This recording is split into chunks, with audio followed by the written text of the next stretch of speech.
gazing far into the night. I raise my hand to the fire, but it's no use, 'cause you can't stop it from shining through. It's true, baby, let the light shine through. If you believe it's true, baby, won't you let the light shine through for you, for you, for you, for you, for you, for you,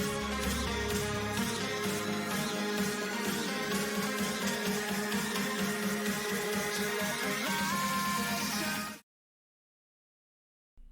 Hello everybody, welcome to this FPL Live Saturday special. Yes, a lot later than usual.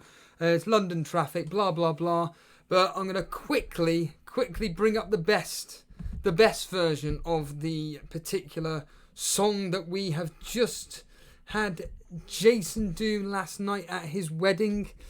Let's just quickly bring up. By the way, I'm completely ill prepared for this.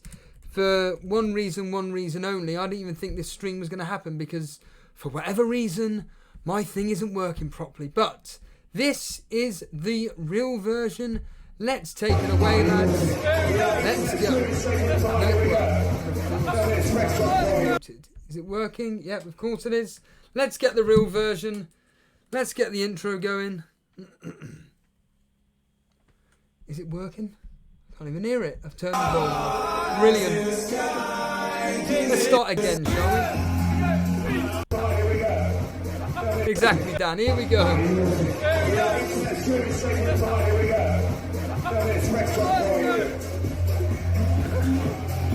Like I said, I'm totally prepared, but I have got something special to say. I've got something special to say in a second. I am live, that's the main thing, sorry. Yeah, I have no idea what's happened today. Not a clue. So you're going to see me reacting live in about 6 seconds once Dan Jason's side finish this rendition off.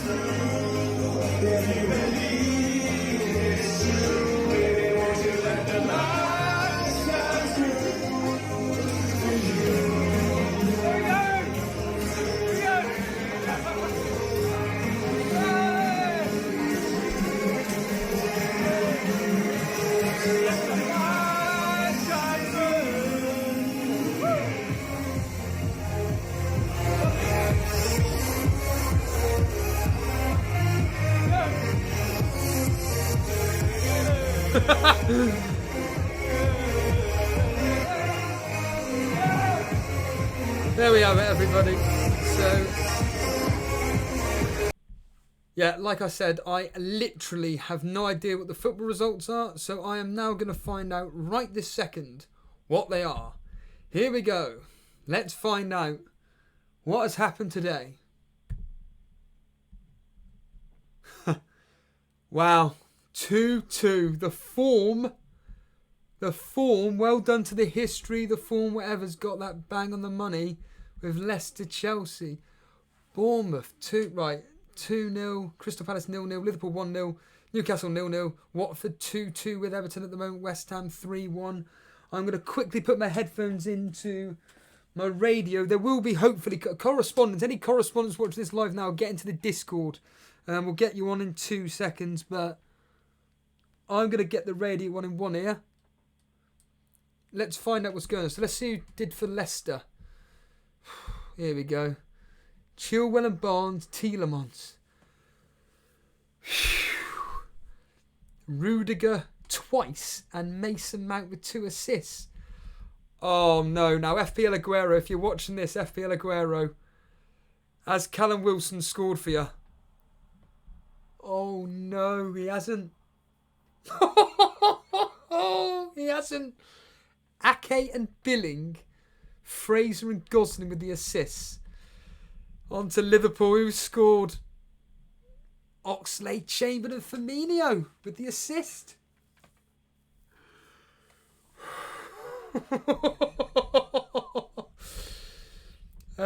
Watford 2-2. Let's find out. Messina and Pereira. Dini and Delafeu with the assist. What the hell's going on with defenders getting goals here? Mina and Sigurdsson with the assist there. West Ham 3-1. Brighton. Seriously. You truly are. You really, really are. Brighton. You really are that. Absolutely laughable. You're a bunch of clowns. Embarrassing. Embarrassing. Wow. Let's just quickly see who's got the goals for West Ham. Snodgrass. Ray Joyce. Have you kept Snodgrass? That's the question. And Diop. And this is crazy. This is absolutely crazy. So, good afternoon, everybody. Good afternoon, everybody. Let's just see my team. I don't even think I've got any points, to be honest with you. Wow, 21. Hold on. We got a goal. Henderson. It's Liverpool 2-0.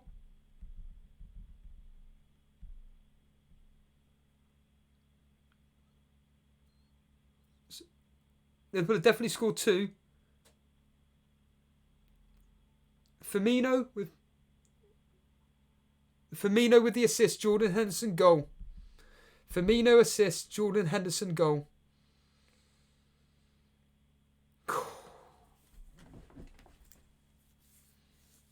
Wow.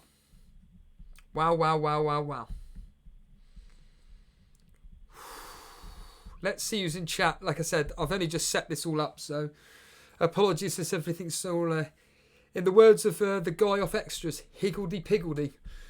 But yeah, if anybody wants to come live on air, by all means. Lewis Kirkby, I messaged you earlier on. Get your backside on here. So yeah, good afternoon to everybody that's joining me. I'll just quickly scroll to the top. Bilal, Sultan Saeed, Frey, Kit Blue, Oscar Calling, Josh Simmons, Mr. Anderson. Lots of other people are here. FPL Aguero is here. He is at the live stream right now. The Goon is here.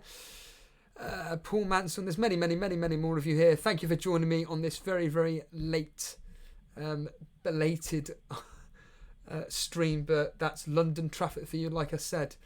But wow, let's go and find out if anybody wants to come live on air, because, like I said, I don't want to be doing this on my own.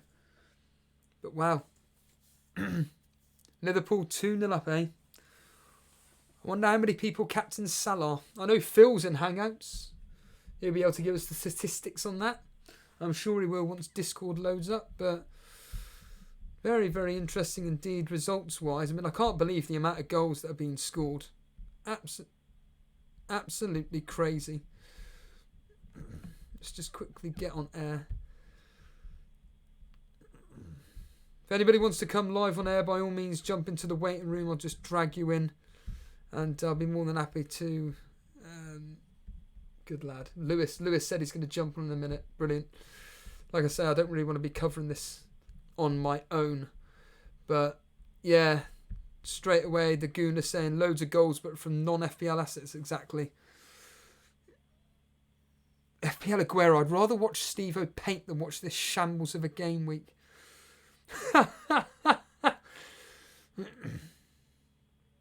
To be fair, I mean, what? It just sums up the season, to be honest with you. I'm hoping this is a good omen for me when it comes to Aguero captaincy. I have no idea what the team uses. In fact, I'll be able to find out in a minute. In fact, what I will do is I'll go to Fantasy Football Scout, and I'll find out all the team use from today's fixtures, because I have no idea if there's been any form of shocks, shall we say. Let's just quickly find out, shall we? I doubt there will be any shocks, to be honest with you. Of course, it's just bomb, but I'll be here all day. I can't be bothered. It's going to annoy me, that. So, FPL Aguero will bang now. Lundstrom's benched. Really? Damn. Was he really?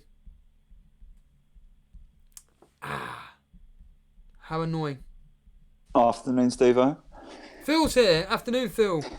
How's it going, buddy? What's your thoughts on today's game so far? I'm over the moon. Salah's blanking at the moment. Who did you... I think I'm one of 5 people to captain Aubameyang in the cash league. Right, what are the stats on Salah today? Pardon? What are the stats on Salah today? How many people have captained him in our cash league? Do you know? Like 75 people. 75 people have captained Even that, Salah. I'll have to recap. There's not people captain. Maybe 5 people on Aubameyang. Give me 1 second. And what about Aguero captain? I really need Salah to blank 3 or 4. Hold on, Nathan Redmond on the ball. And it's the usual thing of not coming to anything. An Ings goal would be even better to kill off the defences. Paulie, afternoon. Afternoon, Steve. How are you? How are you finding today so far, mate? I were watching the Liverpool game, but I've thrown a paddy and turned it off. How's it But going? Salah's not done anything yet.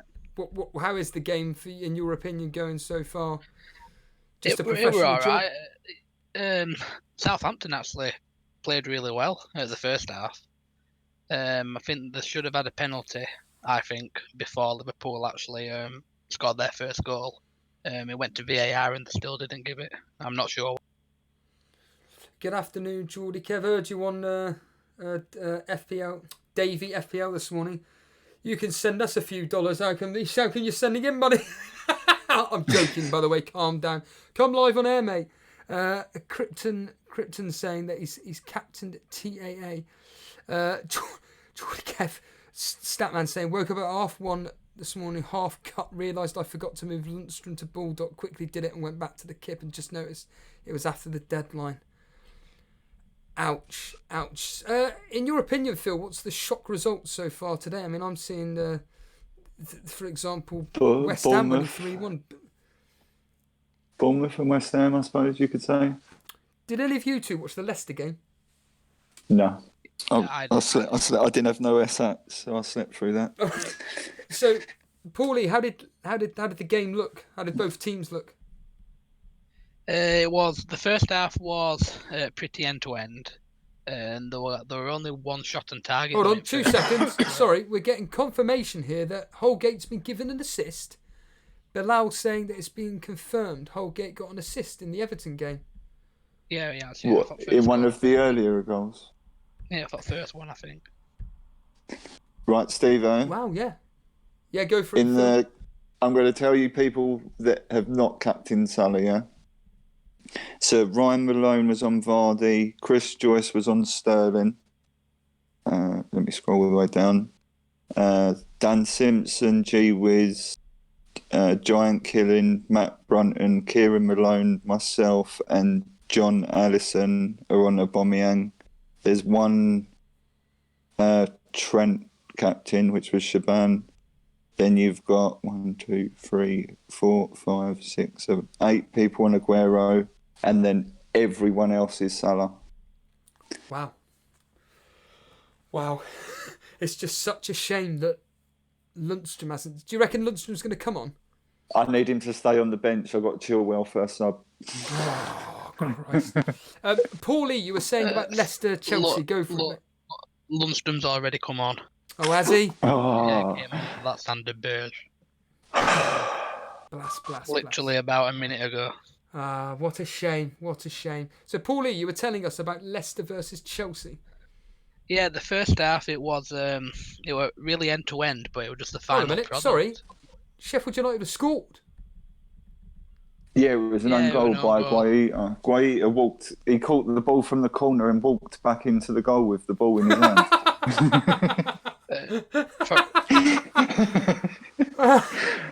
What a star! John Fleck's just being booked as well. Oh my god! Wow, we may actually be able to get round to this. Good news, Paulie.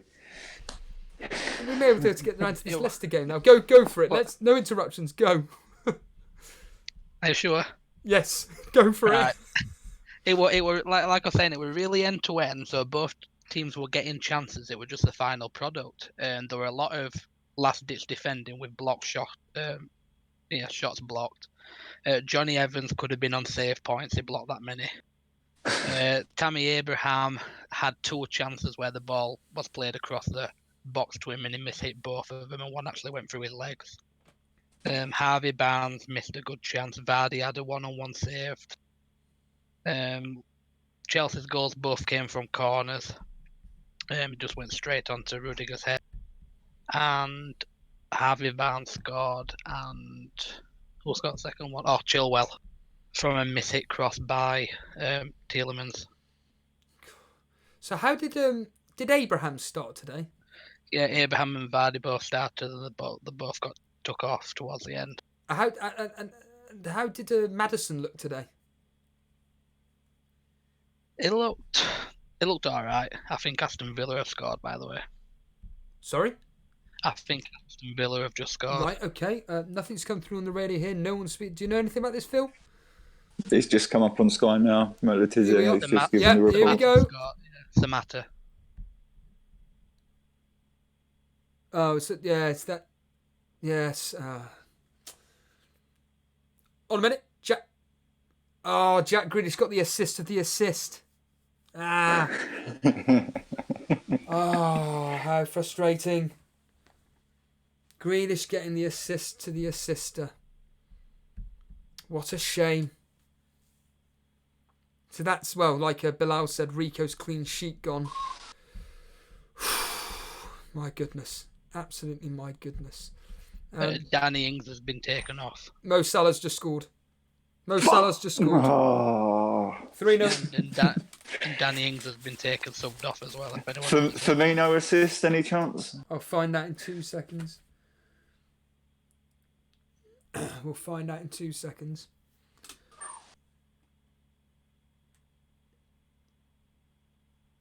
Jordan Henderson assist. He's done quite well the last few weeks. I think someone for Crystal Palace has just been sent off as well. Joe Ward. Joe Ward has been sent off. Was it Yeah. straight red? Serious foul play. It's come up on the video printer thing. Oh my goodness. Everything's all kicking off today, isn't it? Wow. So, I wonder if Salah will get any bonus points though, Phil. What do you reckon? It's going to be close.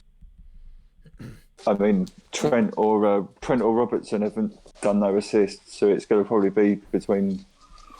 Yeah, it's definitely a red card at Sellers Park. Oh, hold on a minute. It's gone to VAR.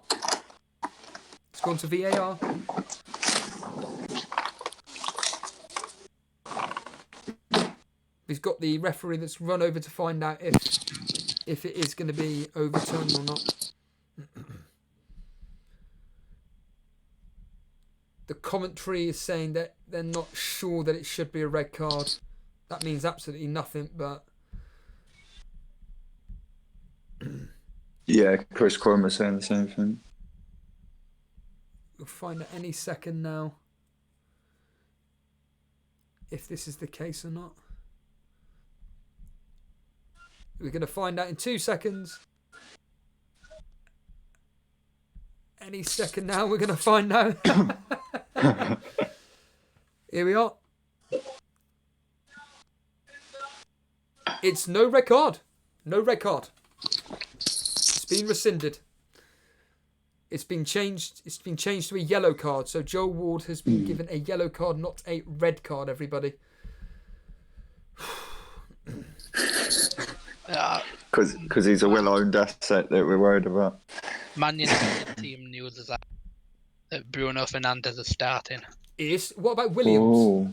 Williams is on the bench. Greenwood's on the bench. No. No way. Yeah, it's David De Gea, Wan-Bissaka, Lindelof, Maguire, Luke Shaw, Fred, Andres Pereira, Juan Mata, Fernandes, James, and Martial. Be a good game. Fabian Dells sent off. 2 bookings.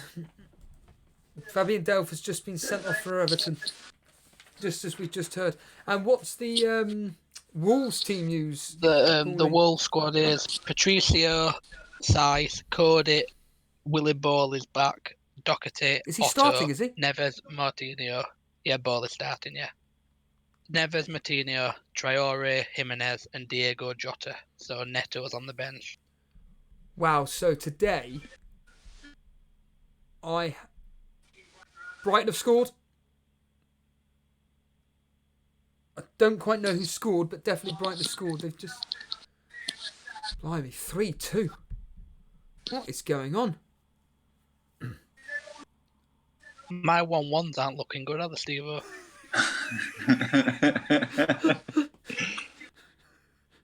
Oh, Pascal Gross. Gross, Pascal yeah. Gross has scored. 3-2. What is going... How many... Seriously, how many goals have we had today? Let's just count them up. We've had 4, 5, 6, 7, 8, 9, 10, 11, 12, 13, 14, 15, 16, 17, 18, 19 goals. And I think we've had about 2 FPL assets scoring. I mean, in all seriousness, joking aside here, like in the Leicester game, no one owns Chilwell apart from you, Phil. I was so happy that Maddison and Vardy blanked. They were my 2 outs this week. I was telling them in Hangout earlier, the leader of my work league, he's got Chilwell, Tielemans, and he's got Mason Mount.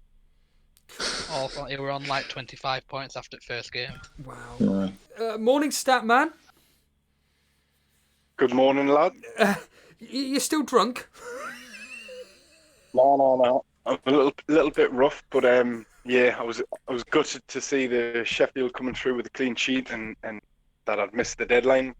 But it's a transfer that I think a lot of people will be making now anyway, with Lundstrom getting benched again. So I suppose I just got it done a bit early. But yeah, gutted because I was on my Wildcard, so it was the last transfer I was going to make before. Let's bring your team up. Whereabouts are you in the Kashmir League? I know you're quite low down, but where roughly are you? Don't, Steve. We're just at the bottom, and a few above the bottom. Where are you, mate? Seriously, where are you? I'm trying to... Steve, come on, don't rub it in. Right at the Timing, you have dropped. Where are you? Oh, there you... Wow. Right at the bottom. Jeez. Well, hold on a minute. Look at your wild card, mate. 47 points so far. You know, and look at your... Wow, that's a... Paulie, I forgot you did your wild card. We'll talk about that in a minute. Kev, this... I've got to say, mate, this is a lovely wild card team. For anybody listening all, you've got Henderson, TAA, Lascelles, Lundstrom, Gomez, De Bruyne, Salah captain, Almiron, Fleck, Aguero, Aubameyang. And on the bench, Ings, Moy, and Stevens. But Kev, you must be happy with this wild card. Yeah. Put a bit of thought into it with the blank in 28 coming up. A little bit of a plan to navigate that. But as you see, my bench is playing. You know, Moy, Stevens, and Ings. Obviously, a pretty strong bench to come in for the blank as in 28. So, but yeah, it would have been a bit better if I'd had Baldock in. You know, that would have been close to 60 with the bonus from Henderson, etc. coming. But yeah, eventually had a bit of luck. So, what, Henderson's on bonus points, is he? I think he's on 3, isn't he? Henderson, yeah.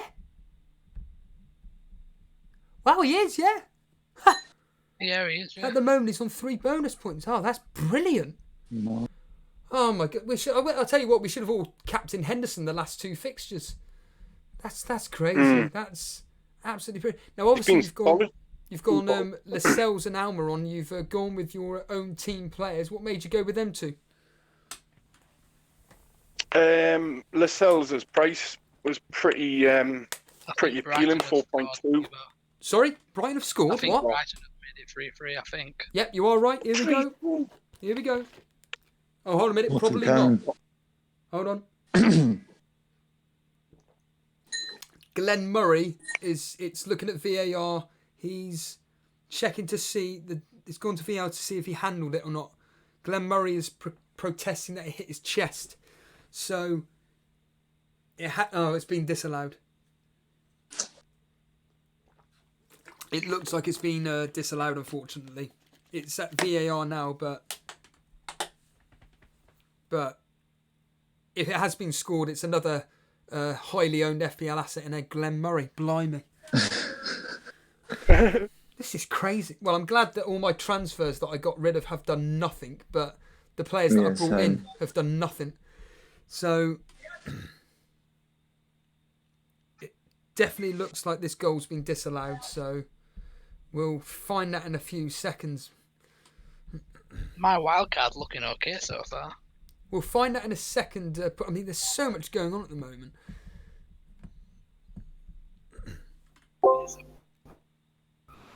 Well, we're going to find out in 2 seconds if it has been given or not. It seems to be taking forever. He's given it. It's a goal. It's been given as a goal. Goal. Glenn Murray has scored. Lewis, your immediate thoughts on this game week so far, today's fixtures? I was buzzing when Vardy blanked. That was brilliant for me and my rank. But it's just been. I mean, it's packed full of goals, but there's just no one that anyone owns really doing anything. But Salah, I've just found out, thanks to FPL, Aguero's on 2 bonus points. He's on for 2 bonuses, yeah. Did you captain Aguero in the end? Yeah, I did. I stuck with it. But I still think I'm still confident in Aguero that he's going to outscore Salah, to be honest. Well, he's going to have to. He's going. Yeah, I would say I'm going to. The only way I'm going to be happy with this week is if Aguero gets me a goal and an assist. He's going to have to give me a double-digit return, because if not, I'm going to be absolutely gutted, basically, with my transfers. Yeah, it's a minus A. I need a brace from Aubameyang tomorrow. Paulie, who just one quick question: who did you captain? Mo Salah. Oh, you went with Mo Salah, so you'll be happy with that. You went with the safety option, like a lot of people would have done. But Kev, are you still there, pal? Yeah, mate, I'm here. Oh, fantastic! So overall, you're really, really happy with your wildcard team. Yeah, looks good. Still got De Bruyne, Aguero, and Aubameyang to play.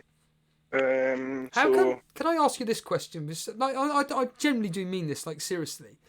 You're doing really poorly at the moment, but you went with Salah as a, let's be honest here, as a safety captaincy. So why didn't you go with Aubameyang or Aguero? I'll still not try and be too differential. You know what I mean? I'll not play it like that because of the fear of getting it wrong again. You know, it's the ownership factor. I think Salah was brought in by 800,000 people this week or something silly like that. Had to be with the Marnie injury. It was just he's the main man now, isn't he? So at least for the next few weeks, he'll probably be my captain. But I think I've got enough differentials as it is, Steve-o. And I'll always go with the best pick. You know, if it's a 50-50, I might go with the slight underdog. But like you see, by the ownership and the captaincy stats, Salah was safe as houses this week, really, wasn't he? No, I completely agree. I'm just glad that I own Salah. Let's just leave it. That's the main thing for me, is that so long as I own these popular captaincy picks, at least I'm only going to miss out by. Sorry, pal. Who did you captain? Aguero. I brought him in. Him in because I just think that he's going to do really, really well versus Tottenham tomorrow. But with my luck this season, it's been absolutely terrible. So trust me, Aguero is going to probably blank tomorrow, which is going to be very frustrating indeed. Obviously, you did, like you mentioned, the fact that you failed to get in Bulldog. You stuck with Lundstrom. Are you going to make that quick change, like almost once this game week's over? Because at the end of the day, Lundstrom now looks like he's going to be a rotation risk. Yeah, he's dead. No, I did it last night. I did it when I woke up, half cut. I woke up and you've actually gone through with it. Yeah, man, which really screwed us up because I had a bit of a plan navigating the blanks. You know, I was going to switch Almiron to Traore after this. That was just a 1-week punt, but now I've used that one free transfer, thinking I was within my wildcard deadline. So yeah, that's don't drink an FPL. That's how this thing goes. Or you wake up and do a -16 thinking you're still on your wild card. But nah, at least it was just one transfer. But yeah, I wish I'd done it before. That would have been an extra 5 points or something. So unlucky. Lewis, are you happy that Fernandes starts today? Yes, I am. I said yesterday that I think he'd start, and I'm really glad he has. All's finally got something right. Yeah, I'm buzzing with that. What about you, Paulie, as a Man United fan? Happy that Fernandes starts and gets straight into the team? Do you reckon he's going to do something today? Yeah, I'm happy he started. I didn't actually think he would, though. I thought he'd be on bench and come in at second half or something. Yeah, if he does do something, it's going to be Martial, I think, that's helping him. So it's either going to be an assist for him and a goal for Martial or the other way around. That's great for me. Sultan Saeed asking if I'm sticking around for the United Wolves game. At the end of the day, this stream's going to continue till I'm turning it off, basically. So the answer is simply yes, I'll be here. So just stick around if you want to be honest with you. Also, Nick Patel saying, can we see... Well, we've had Salah saying, do we think both teams will score in the United game? I think they will. But we'll discuss that closer to the time. Paulie, do you want to just quickly remind us of the United team use again? Because that's quite important, I think, for a lot of people. Yeah, I'll just get it up now. Hold on. Something happening in Liverpool. Not be a bloody Minamino could have scored. Could have been 4. Oh. Could have been 4, but he's missed it. Sorry, Paulie. The Man U team is De Gea, Wan-Bissaka, Lindelof, Maguire, Luke Shaw, Fred, Andres Pereira, Juan Mata, Fernandes, James, and Martial. Oh, Williams. The bench has got Romero, Dalot, Jones, Williams, Lingard, Chong, and Green. What's your thoughts, Lewis, on Williams being benched today? I'm actually disappointed. I don't think he should be benched, to be honest. He's been playing really well. I mean, Luke Shaw did put up a decent performance against City in the Cup, to be honest, but that was at left centre-back. I don't think Williams has done anything to deserve to be dropped, if I'm completely honest. Kev. But, go on, Karen. Shaw did play well in the Cup, so maybe that's why All's gone with that decision. Kev, your thoughts on today's game, Newcastle versus Norwich? 0-0, drab game. Yeah, I think you called it on your prediction, Dream Steve-O. I was expecting the tune to pip it, but yeah, it's a bit of a 6-pointer, isn't it, at the bottom? So it makes sense for it to be a stalemate. But I'll take the clean sheet and move Almiron on. They're just they're toothless, you know. They needed a striker.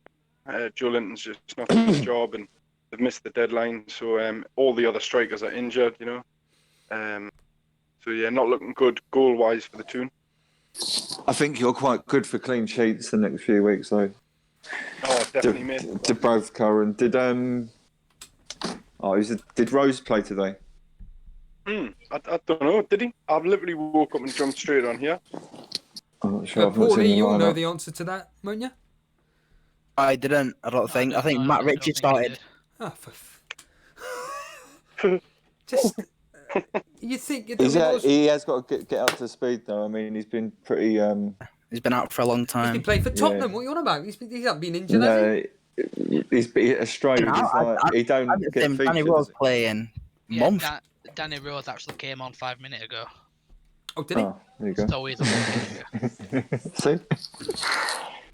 Well, we got a few minutes left of these specific games to go, and let's just quickly remind everybody what on earth is going on, because there's been 21 goals scored today, I think, and basically nobody has done anything whatsoever from an FPL point of view. Lots of disappointment for a lot of people. Admittedly, Salah has come through with his traditional standard goal, but obviously Leicester drawing at 2-2. But these 3 p.m. kickoffs, Bournemouth 2-1, Samatta getting Aston Villa's goal, and Davis getting the assist. Obviously, Crystal Palace losing 1-0 at the moment. Liverpool winning 3-0. Salah just the last goal scorer. And I know it is 3-3 at the Brighton game, so I don't know why that hasn't quite refreshed there, but it's definitely 3-3 with Glenn Murray. Yeah, there it is there. 3-3. 3-3. Did anybody get anywhere close to that score prediction on the thing? Because I mean, did any of you guys expect this to be the highest scoring game? West Ham. I was 2-1 Brighton. I thought 3-1 West Ham. I probably went 1-1, didn't I? No, you went 1-0 to West Ham. Alright. That's great. Yeah, that's. Wait a minute. Mind you, if West Ham get a winner, he still gets a point for getting the result right, doesn't he? Yes, you get. Yeah. I didn't realise. Hold on a minute. Lerma was sent off for Bournemouth. Yeah. Yeah, 2 bookable offences. And just after half time, I think. About 50th minute. And I think Liverpool might have scored again. Huh? I think Liverpool might have scored again. Yep. Salah. Ooh, It is Salah. Yeah, it's going to be scored. Salah. Oh my god. Now I'm probably hoping Aguero doesn't play a minute, so I get vice captain. Firmino assist for Salah's goal. 3 assists, is it? I'll take that. That's why I'm not too worried about not captaining Salah, because Firmino's on 12, 13 points now. No. What are we looking for now, Steve? What are we looking for in Well, Aguero? it's like you said. I'm praying that Aguero blanks. Sorry, doesn't play. Just doesn't play at all. That's crazy. That's crazy. Did Vardy play anything in the game today, lad? Paulie, you'll be able to answer that. He missed a one-on-one. That Caballero saved it, but other than that, he didn't really do it. He had a chance to get. Should have had an assist. Yeah, he could have had an assist because Harvey Barnes missed a sitter, and he could have had another goal, but Perez took too long to square it across to him. It did start, and he went. He wasn't involved that much. Good to know. Harvey Barnes and Tielemans looked good for Leicester earlier. Mm. And that Reece James, every cross that he put into the box, it went to a Chelsea player. So he's delivering. Still got Dean Henderson, Steve-O. Yeah. He's on for 3 bonus, so he's on for 10 points. Hold on. Yeah. Everton's just scored. Everton have just scored. They're about to talk. Theo Walcott. Can't Walcott, would you believe? Walcott's just scored 3-2 to Watford. 10-man Everton have... Well, they're going to beat Watford. Theo Walcott. Oh my goodness. Richarlison assist, I think. Oh, you're joking. No, Richarlison, sorry. the Barcelona player. Crying out loud. Richarlison crossed to Keane back across the goal, then it's gone to Walcott. What's Charlie Nichols is done. Is that Michael Keane or the other one? I'm not 100% sure. Wow. This Salah, I'm sorry, this Salah getting 2 goals is just... So really, Lewis, we're hoping that... Or just play at all. Well, it's not just that. It's the fact that whether we can get... So we'll be on 3 bonus, I'm guessing, so that'll be 16... Yeah, he's going to get 16 points. So we're going to have to hope that Aguero can get pretty much... Hold on, Salah in the box. Tried to throw it through, but it's been cleared. We're just going to have to hope Aguero outscores Salah by an extra further 8 points. I know that sounds ludicrous to say that, but... What's his history like against Spurs, Steve-O? Aguero, has he got a decent track record? His history... The last... Well, he's played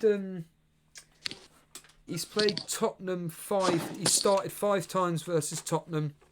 He's got 2 goals, 2 assists, but the last 3 fixtures, that's when he's got all his returns.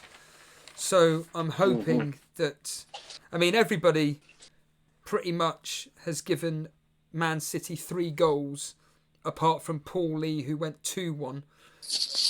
Everybody else went 3-1, and it's ended 4-0 to Liverpool. Salah with 2 goals. Oh my God. Wow, that's crazy. So, to be honest with you, Kev, I just feel that Man City away from home, they actually score more goals, it seems, away from home than they do at home. So I'm hoping that Man City will just, especially after that result against Man United, I really do hope that Man City come out the traps and just absolutely destroy Tottenham. But well, I won them, so I'm with you. So still hoping for a massive score. Yeah, but you didn't captain him though, did you? Final whistle, Bournemouth 2-1. Bournemouth have won 2-1. And FPL Aguero, if FPL Aguero did... Is FPL Aguero in our Cash Mini League, do you know, Phil? No, 1 minute. I can find him from the Champions League. Because he said he was going to captain Callum Wilson, and he got all he got in was a yellow card. That's crazy. That was a bold pick, though, wasn't it? Like 1 return in the last 17 game weeks. It was a bold pick. And that's the worry, Steve, with the big differential captaincy. Like, when it goes wrong, it can go seriously wrong, eh? Yeah. What do you think on even if Aguero... Sorry, carry on. What do you think on Aubameyang's chances tomorrow? Well, I think that it's going to be a tight game. I don't think it's going to be like 3 or 4 goals. I think it'll be like 1 or 2-0. And can Aubameyang do something?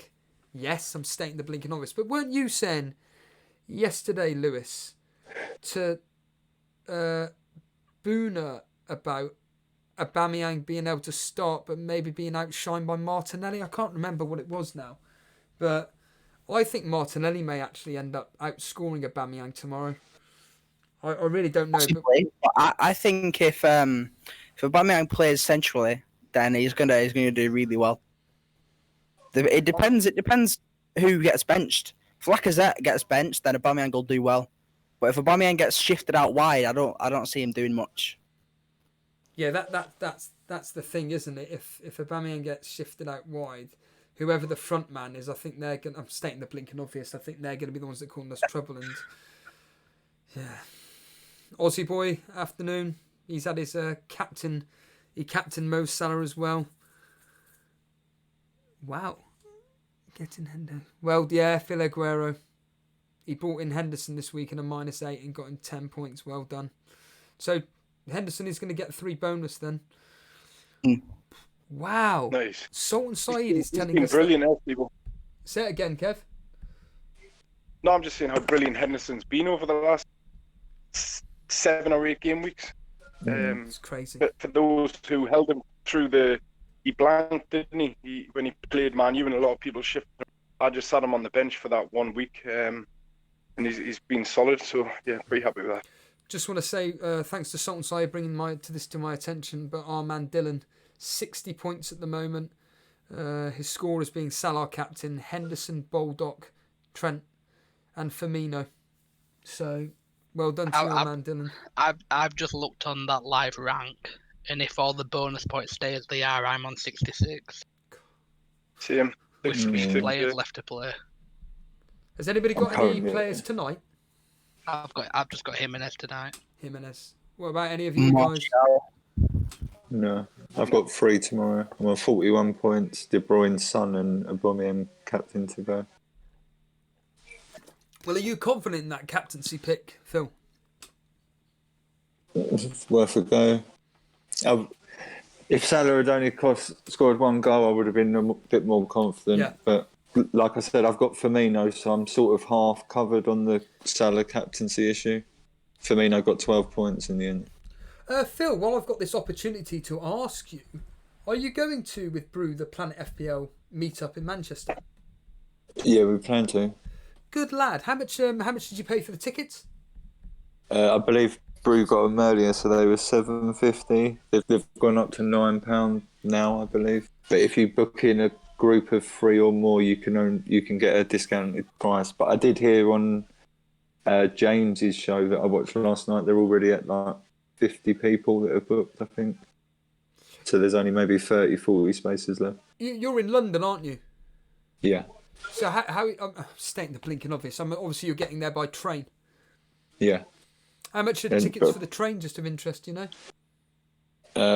Well, one of the perks of having a sister that worked for one of the companies, probably maybe £40 for the return. What, first class?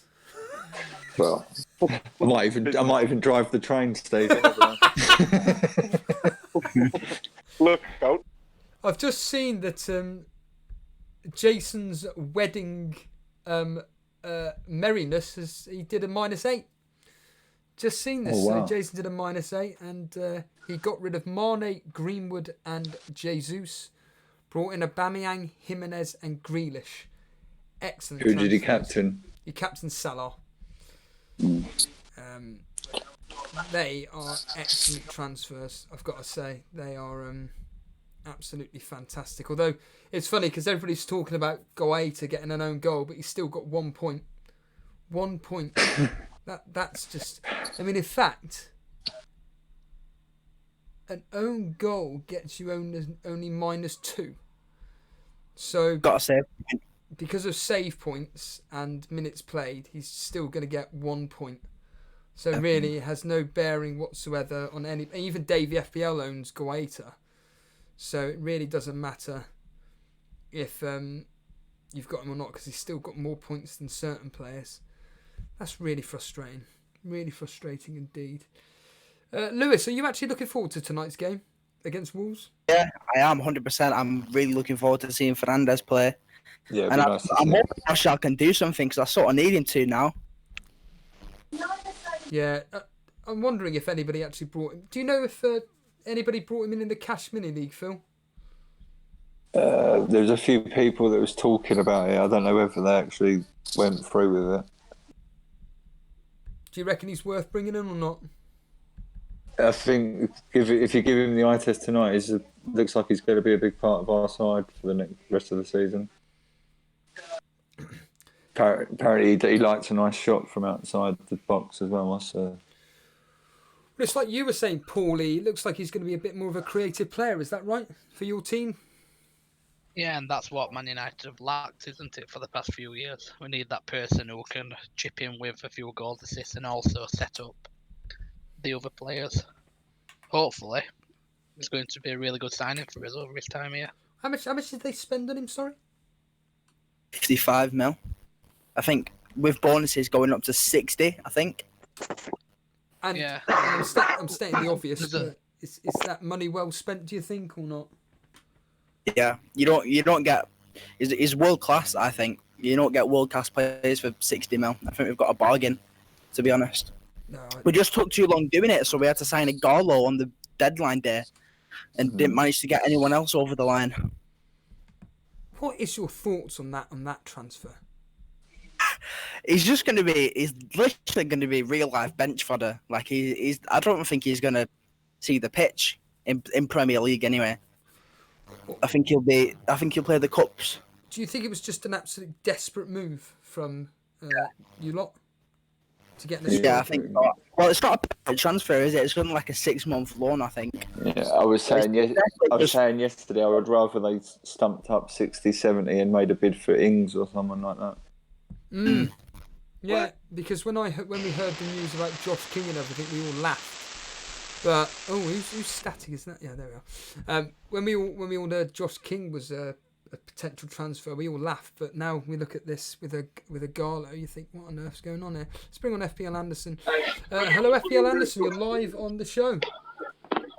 Alright, mate, how are you doing? Let me just mute the stream, mate. We're all very well indeed. Your thoughts on today's action? I'm pretty happy with it, to be honest, mate. I was a little bit jaded at the thought that Salah might blank, but it's come good. And I've had, so far, 2 weeks of 2 green arrows, which were much needed. Are you in our? So, Sorry, yeah. sorry to ask. Are you in our Cash Mini League? No, unfortunately, I joined the community a little bit later. Oh, you're not So- Mr. Anderson then. No. Ah, right. Okay. So, He'd love that. He'd love that. Yeah, I'm not gonna. Yeah, I wish. No, mate. The only competitive leagues really I've got going is my works one, and I'm battling with first place at the moment. I'm struggling because everything I do, he seems to do. what rank are you at the moment? Like overall? At the moment, I've just gone to 200k. To be fair, you're actually having a decent season then. Yeah, it's better than any I've ever had. I think my best finish has been 600k in the 3 years I've done it. So, Well, thanks to Elite FPL for that. Well, why do you say that? What specifically has helped you being part of the Discord and helping you getting decisions correctly? I think, to be fair, mate, it kind of echoes what Dre said last night on the show. The amount of people that have got the intelligence, the knowledge, the stats, that bring it all to everybody within this community. And obviously, without Jason and your hard work, and obviously Dan every now and again, this wouldn't have been possible. So, I think it's brilliant what you've done. And compared to any other of the FPL content creators out there, it's just second to none. Well, yeah. Just all I'll say is I've got my opinion on some of the members' videos about that. I'm not going to broadcast it live on air, but no. But in all seriousness, so what's your game week like so far, barring Salah? Who else has stuck out for you in your team? I brought Henderson in at the beginning of the, as in the goalkeeper, for when we was in the back end of game week 24. Because I knew he was going to rise. I thought he's decent going forward, so I thought I'll bring him in. So I brought him in for Button on a free transfer. And then last night at 1:30, me and Phil were online, and I was itching to do another transfer. So I've taken Martin Kelly out and I brought Lascelles in, and he's just returned me the favour for a -4. So literally, it's turned to absolute gold for me today. How many points are you on today? 67 at the moment, and I've got Kevin De Bruyne to play and Adama Traore. Oh, what are you expecting from tonight's match? I'm predicting it's going to be a tight draw, so I've got a 1-1 or a 2-2 in my head. But I do expect big things from Bruno Fernandes because I do rate him. I mean, Liverpool at one point were linked with him, but then they've been linked with bloody everybody. Tell us about him. I know nothing about him. And I'm sure there are quite a few people in the audience that don't know much about him. Tell us, why are you excited that United have got him? Well, I'm not exactly excited as a Liverpool fan that Man United have got him, because obviously I wanted him at Liverpool, but for him to be in the Premier League, it's quite a good asset to have, I think. And obviously for FPL managers as well, it's definitely something that I think we need. It's nice to have a little bit more variety, and obviously, especially with like the forward lines, we've had so many injuries come at the same time. It's kind of changed the perception of where you're going. City rotation doesn't help you, so it's nice to have a little bit of a spectrum. And obviously, Man United are pushing to try and get in the top 4. So I think with all this with Pogba and everything that's going on at Man United, it's something that they kind of need. And in some respects, as a Liverpool fan, I do actually feel sorry for Man United because I've been there. Well, what do you mean by that? What do you mean? Well, obviously, like, not winning stuff and being, like, mediocre. Ole Gunnar Solskjaer is trying to obviously get Man United back where they were. All I've ever known is Man United winning. And to be able to actually get a marquee signing like that is well needed. Like, I know obviously they spent big money on getting Harry Maguire in, but I actually think that out of all the signings they've done since the decline, Fernandes is probably the best one they've done. Yeah. What's your thoughts on that, on that, Lewis? Yeah, I agree with everything he just said, honestly. I mean, we're clearly trying to get back to winning ways with this signing. This is first of many to come, I hope, because the entire squad needs surgery. The entire squad needs completely revamping with players like Bruno Fernandes. The Glazers are going to have to get the money out of their pockets, to be fair. And I mean, I don't expect them to, but they're going to have to, literally. They're going to have to. And I hope, they really do hope. It's the same thing with Liverpool. Yeah. They had to go out there and spend the big money for Van Dijk and Alisson. Yeah. The big clubs It's are gonna what's have to needed in start today's splashing world, the man. cash. That's actually I think- a question for you, Robert. A question for you, Paulie, from Robert Dinsmore. Is Fernandes going to be playing number 10, Paulie? I hope so, but I've actually seen on Twitter that he's actually going to be playing defensive midfield for some weird reason. That's what I thought as well, because Yeah, if you look at the they're saying that lineup- he's lined up against Fred, and then it's going to be Martial, James, Pereira, and the other one in front.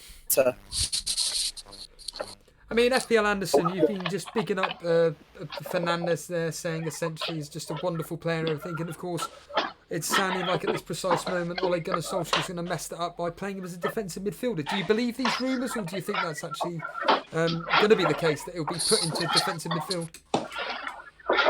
Well, I don't know, because obviously, like with the injury to Scott McTominay, they've lost quite a key player there. I think that's been a massive loss for them. So, and obviously Pogba being on the sidelines and toing and throwing of what he's doing. I don't know. He may want to just kind of see what he can get out of him in that position. Personally, I would play him more attacking. I think also it's keep getting him up to speed with the Premier League. You don't want to chuck him in going full fly. At least if from there he can sit back and see how the game pans out. Yeah. If he's quite a creative player, he'll pick out the passes all day long. If we look at the lineup, Martial will be up front. Daniel James, I'm guessing, will be on the right. Pereira will probably be on the left, and then it's just Mata and Fernandes left to fill the defensive midfield and the attacking midfield bit.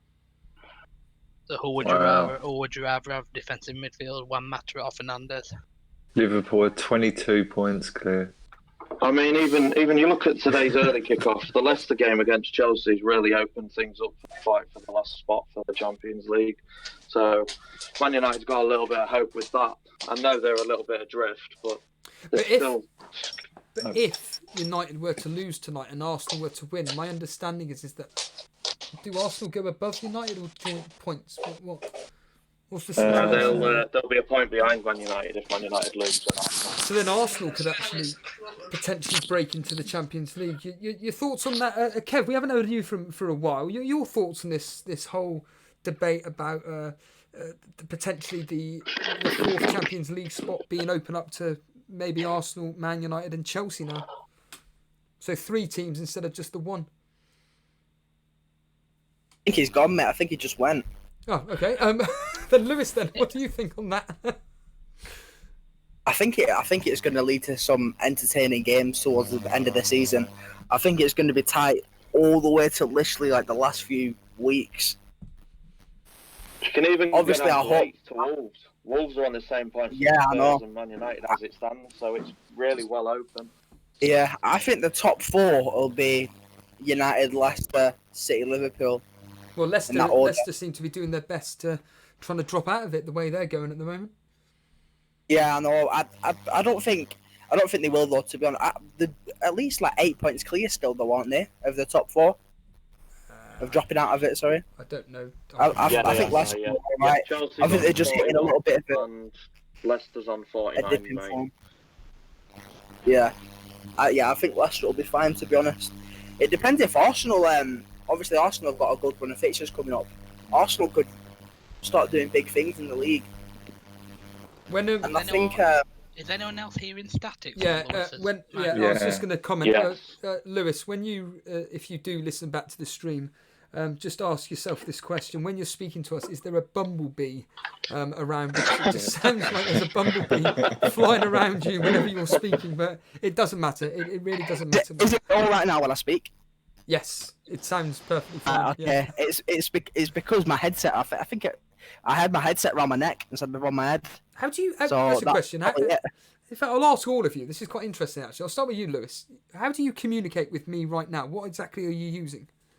I used to use my phone and just plug my headset into my phone. Right. But now I've just got a laptop that I just use Discord on. What? And when you say you got a headset, what do you specifically mean? What, like headphones and like a microphone that attaches to it? They're called it's like a gaming headset, but you can use it for anything. Something that Jason wears then? Yeah, one of them. And what about, I'll ask you, Paulie, you correspond with us on a very, very regular basis. How do you communicate with us? I first started out using my phone because, if you can remember, I had a few problems, didn't I, with the stream and everything. Right, okay. But then I actually stole a headphone off my brother, and I'm using them with a microphone now, so that's working pretty fine. And Phil, how do you do it? Just with my phone and a headset, same gamer set sort of thing. Because when I came on Discord, I don't know how long ago it was, I was just holding my, correct to say, just holding a button down on my phone and just speaking through that. Is that how you've done it in the past? Or you can just, if you're in Hangouts, you put the headset to your head like a normal phone conversation. Yeah, there's actually a setting on this will push to talk. That's probably what you were using. That's right. But yeah, you can enable it so you can just speak normally, and your phone microphone just picks it up, Right. or your headset microphone, obviously. I've got it set on my keyboard, so when I want to talk, I click a button on keyboard. As soon as I let go of that, microphone turns off. Yeah. I see. Right. And what about you? Finally, you, FPL Anderson. It's always interesting to find out how people communicate with us. How do you do it?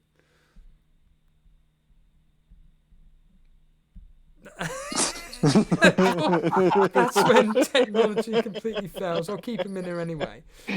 So yeah, I'll just for everybody listening in on the audio in on the audio right now and everything, I'll just rattle off what's actually going on.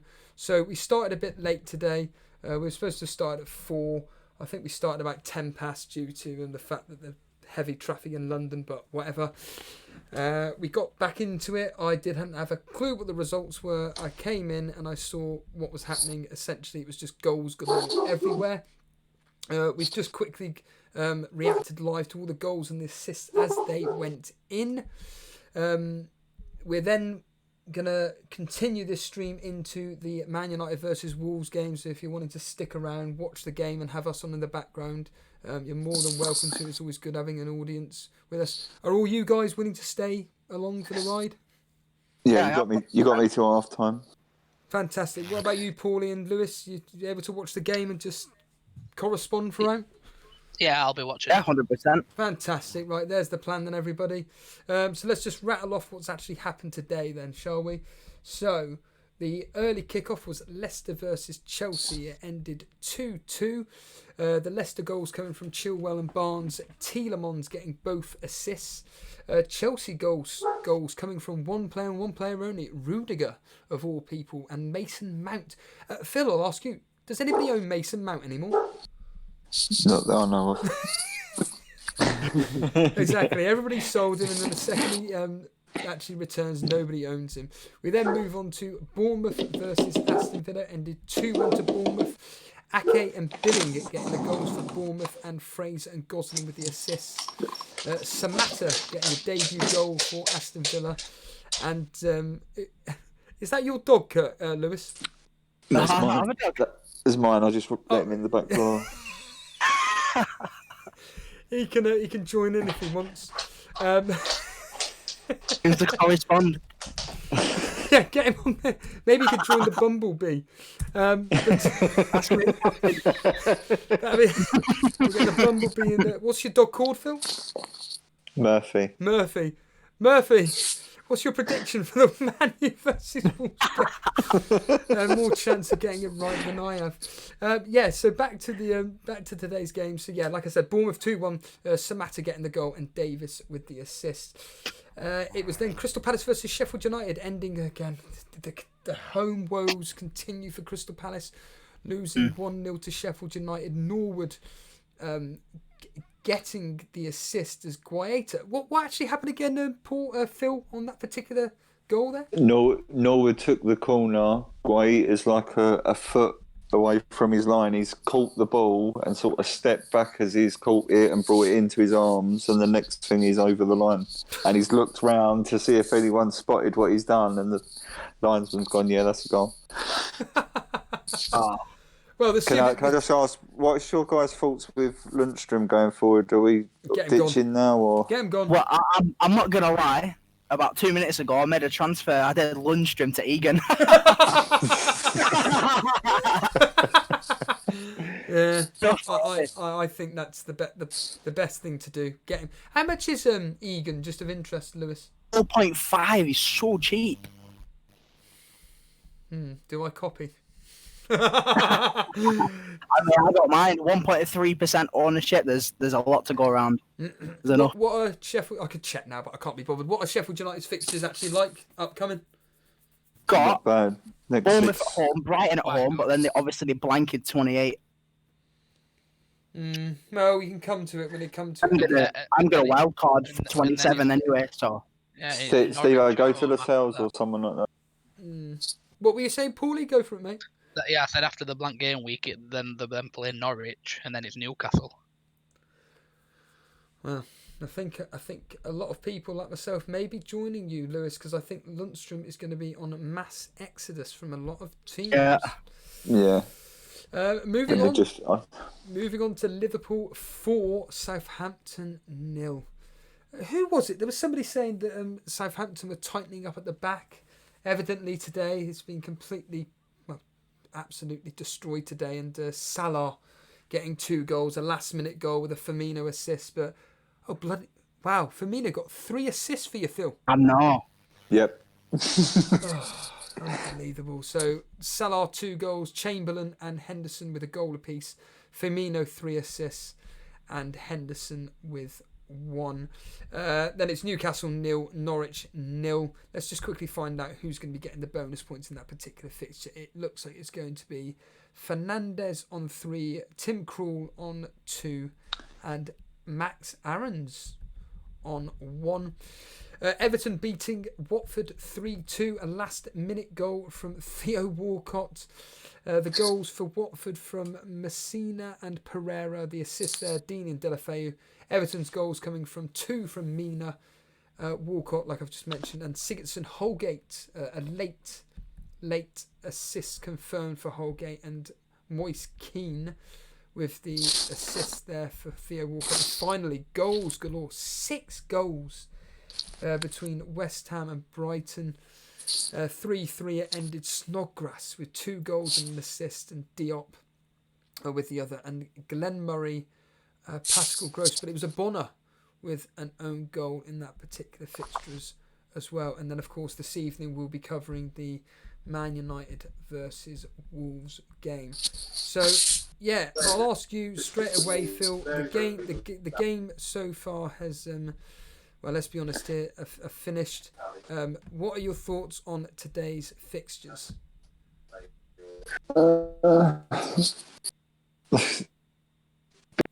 Go Salah, like I said before, Firmino.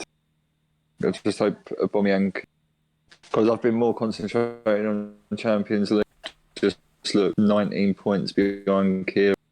I've still got the Aubameyang captain. We've both got De Bruyne, Son, so I should be able to catch up that deficit. Lewis, your thoughts on today so far?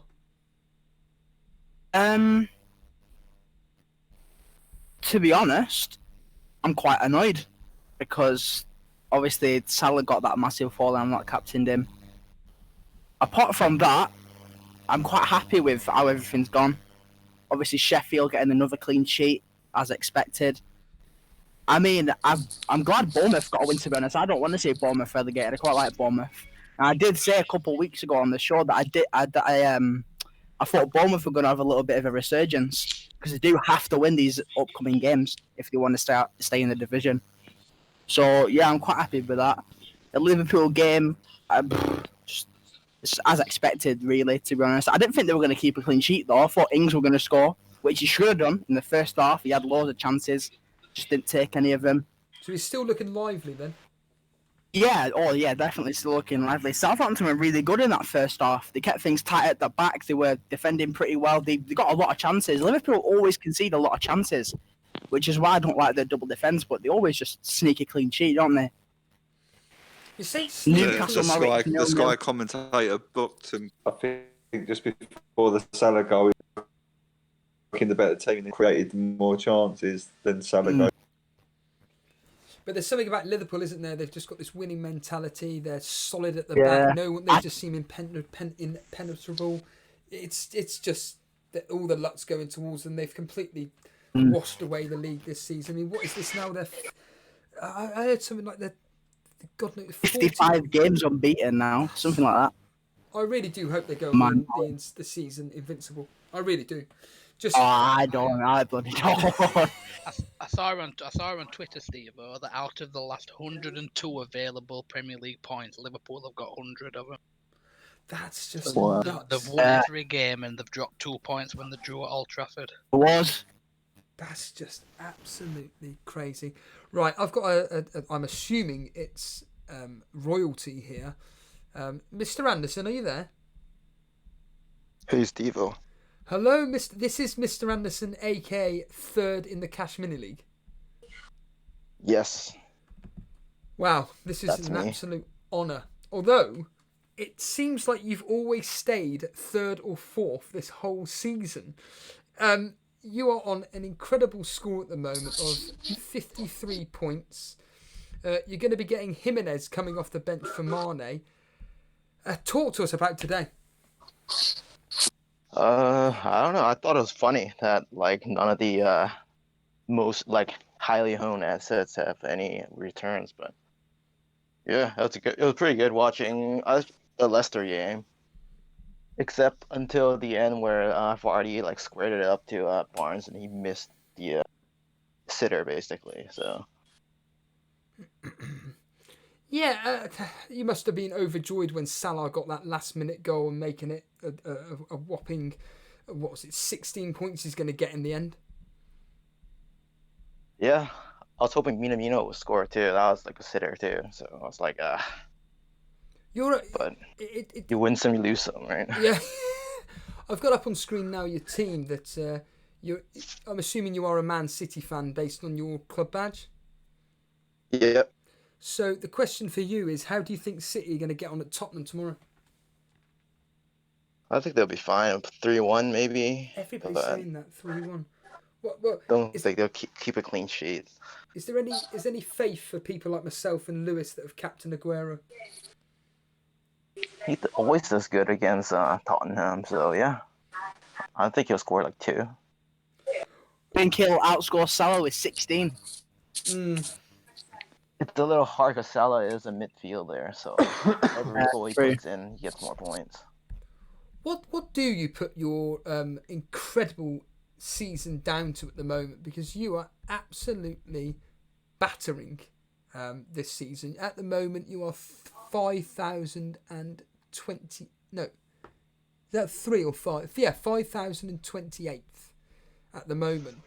What on earth do you put this season down to? Because this is an absolute stunning season.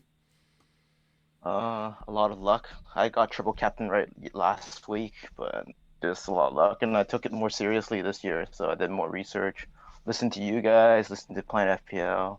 So yeah. Well, when you say you've taken it serious this year, we had who was it? Remind me. Somebody was on last night. Oh, it was Dre Zera that said that they're taking it a lot seriously, but they're having a really, really bad year.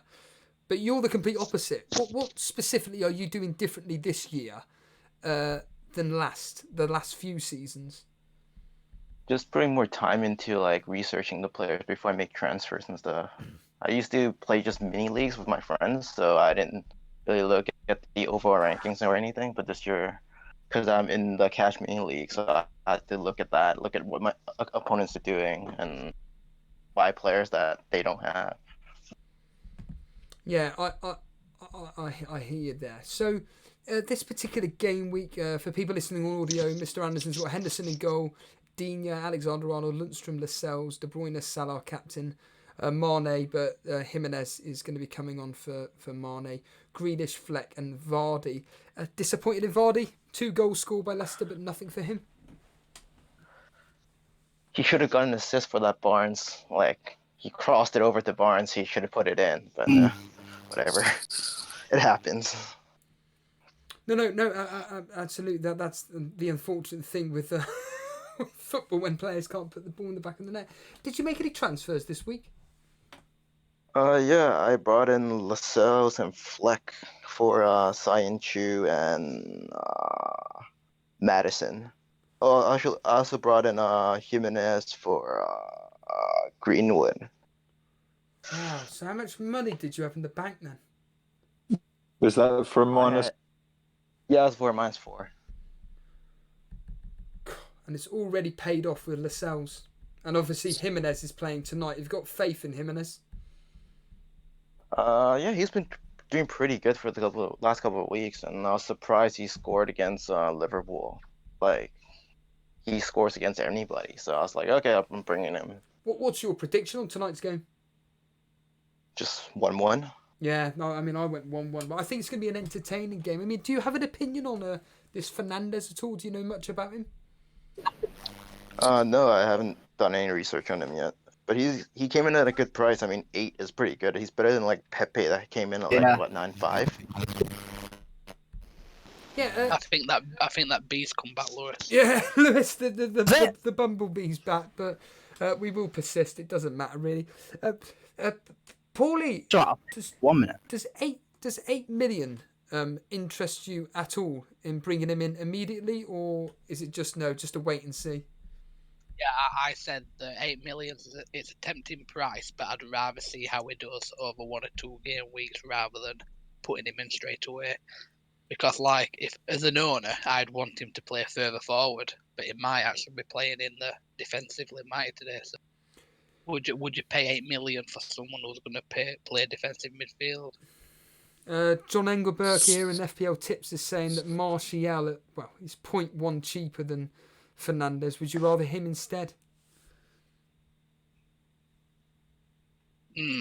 Yeah, well, now Martial's playing. Is a midfielder playing up front, isn't he? Yeah, of course. So he's got more potential to get returns, and obviously it's that extra point, isn't it, for the goal if he scores as a midfielder. So if I was to put one of the two in as a Man U player, I would actually go for Martial. Yeah, I mean, John Harris, evening John, he's saying that it'd be interesting to see how much Fernandes does actually create tonight, specifically for Martial. But here's a question for you, Mr. Anderson. So Abdul is saying that research is overrated. Just look at who's playing well and select them. Make your own decisions rather than listen to everybody else. What are your thoughts on that statement there? You gotta look at some of the stats, but I'm more like eye test kind of research. So I watch the games and like see the players. But I do listen to stats from like Planet FPL and you guys. So, but the eye test is very important though. Some players might have good stats, but just doesn't look good. Like Madison looks good, but I don't know. Yeah. The stats don't back it up. So. It's a complete waste of space. Well, we've got another 2 people that we can bring on live with us. And Mr. Anderson, this is one of your rivals. It's Charlie. Evening, Charlie. Evening, Steve. How's it going? You are in the presence of royalty at the moment. It's one of your rivals. It's Mr. Anderson. Do you want to say hello to him? Yeah, how's it going, Anderson? Very good. How are you, Charlie? Yeah, not bad, thanks. So how's your game week so far, Charlie?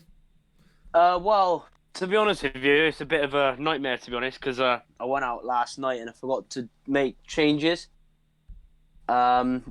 Which is stupid of me.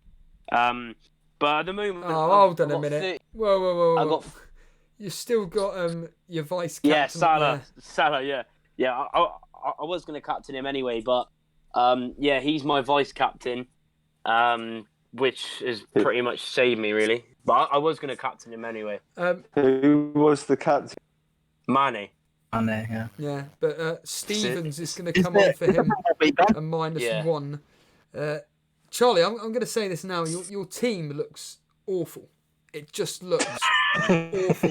Like when I look at like players like yourself, that let's be honest here, you're doing really, really well this season. You're 92,000th, but that team for me just looks like I don't know how to explain it. It just looks like a bunch of has-beens. You know, you've got Ben Foster, Lundstrom, Trossard, Calvert-Lewin, Vardy, Stevens, Webbs. I mean, have you done? Sorry, I know you've probably answered this 1,000 times, but have you done your wildcard yet? Your second one? No, yeah, you have. Yeah, I've done it.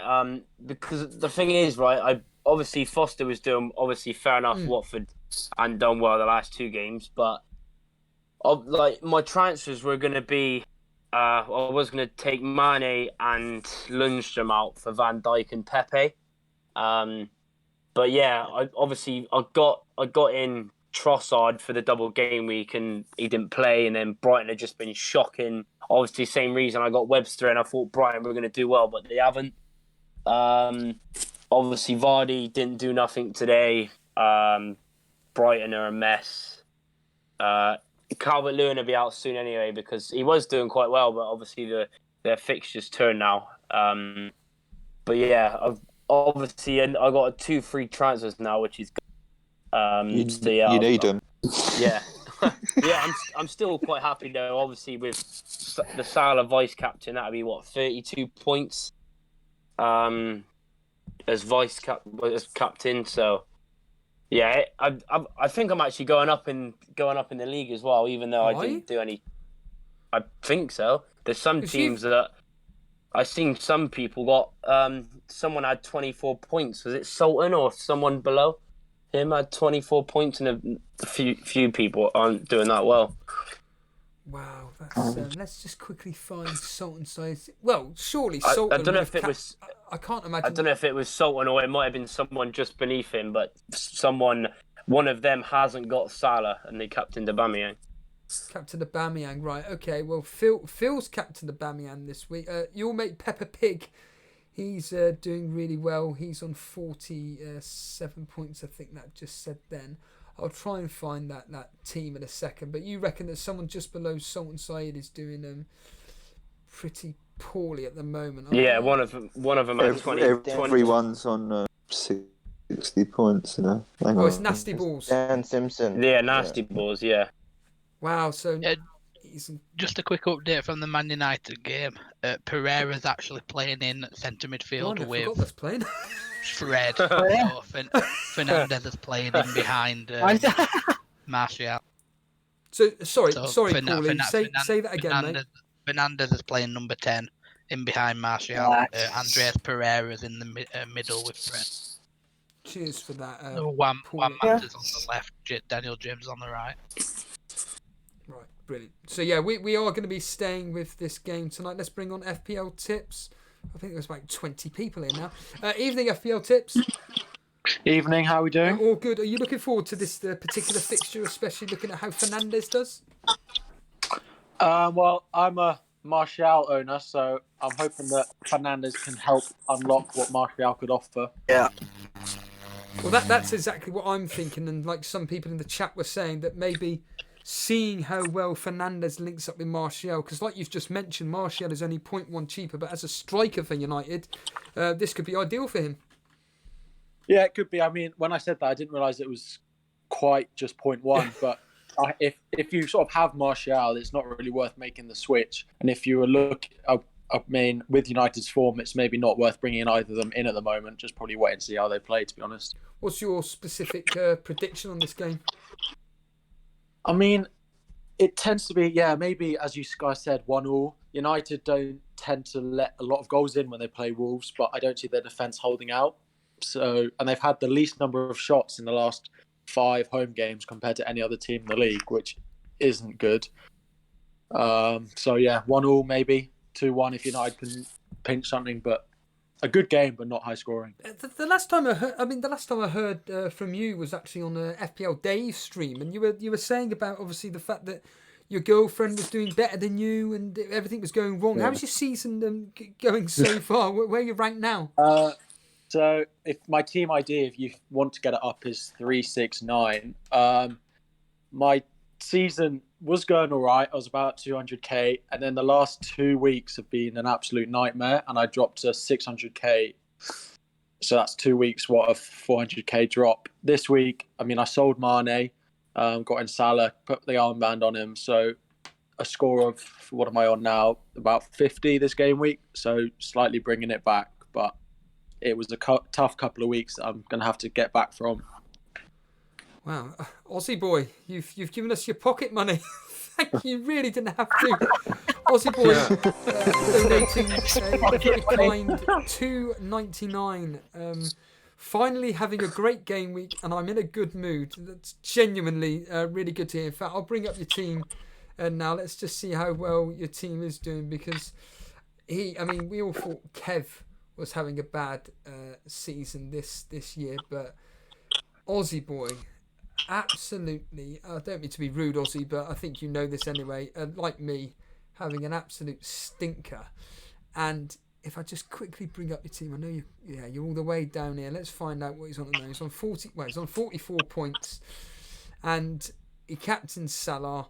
He has Holgate that got him an assist, Alexander-Arnold getting a clean sheet.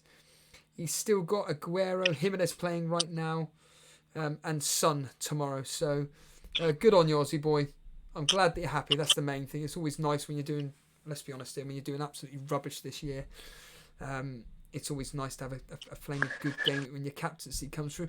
FPL tips, your thoughts on tomorrow's game between Tottenham versus Man City? Everybody seems to be predicting 3-1, apart from Paul E. What are you thinking? So in my FPL team, I have De Bruyne, as most people do, but I also have Mahrez. So I'm sort of hoping a 3-1 might happen. I think it might end up as a sort of 3-1, but I think that'll be a flattering scoreline. I think City might struggle, actually. I think it could potentially be a lot closer than people think. But then City, sort of in the last 20 minutes or something, take the game away from Spurs. Charlie, your thoughts on tomorrow's game? We just heard from FPL Tips there that he reckons that it'll probably end up 3-1, but it could be a bit more of a flattering result for Man City. With Tottenham probably setting up really, really tight and everything. What are you thinking on tomorrow's game? Well, it sort of depends if Tottenham start well. I think if they can start well, they might get a decent result. But it also depends on if Man City can finish their chances, because the last couple of games, United they had so many chances. Crystal Palace, so many chances, but they can't really finish their chances at the moment. It all depends if they can finish their chances and how Tottenham set up, to be honest. But I reckon it'd be 2-1 Man City. Do you think me and Lewis are mad, Captain Aguero, when we both got Salah? Yeah. Pretty mad, yeah. Especially with Salah at home and obviously the sort of rotation. And obviously Aguero's got a decent record, I think, against Tottenham. He's returned in the last 3 against Tottenham. Yeah, but yes, I would have definitely gone Salah, but why not? Because obviously you're not doing the best this season, so it might help you out. But obviously with Salah haul in, then It all depends what you was predicting for the Liverpool-Southampton game, though, because there was a few people in chat yesterday. They was captaining Salah, but only predicting a 1-0 win. Yeah. Yeah. Well, funny enough, Anish and Pookie predicted 3-0 to Liverpool. Paul E predicted 3-1 along with FPL Aguero. I was the only one that thought it may be a low-scoring 2-0 victory. And Paul E, I heard you quietly behind Charlie saying, yes, I think it was mad of you two to captain Aguero. What makes you say that? The thing is, if Aguero was guaranteed to play, I'd probably just keep the captaincy on him. But it's one of them things where he played 92 minutes, didn't he, against Man United midweek. Is Pep going to start him, or is he going to start Jesus? That's the only. Start both of them, I'm thinking. Yeah, he might do. Yeah, he might do. The question was, he's played that long, is he going to play another 90?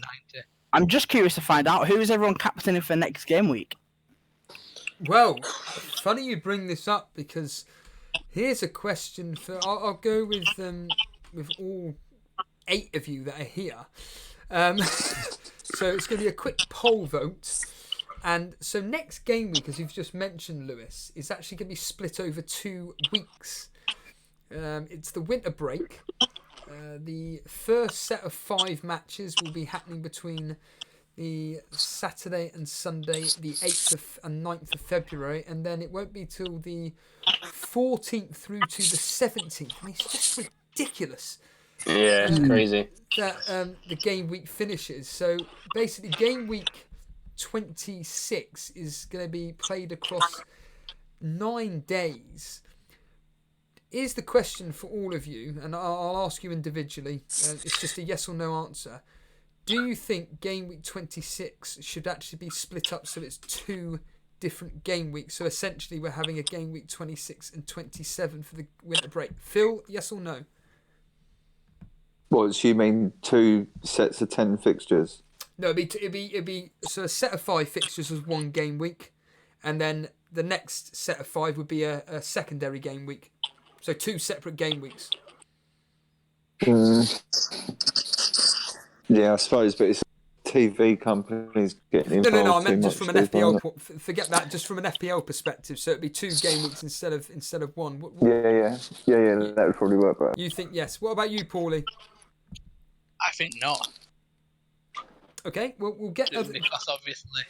Oh, you don't want explanation? Yeah, we'll get the explanation. I just want to see the quick poll vote to see if you're the odd one out. Mr. Anderson? I say no. Lewis? From an FPL perspective, yeah, 100%. FPL tips? No, absolutely not. Charlie? Yeah, definitely. So quite literally a split there. Paulie, explain your reasons as to why you're saying no.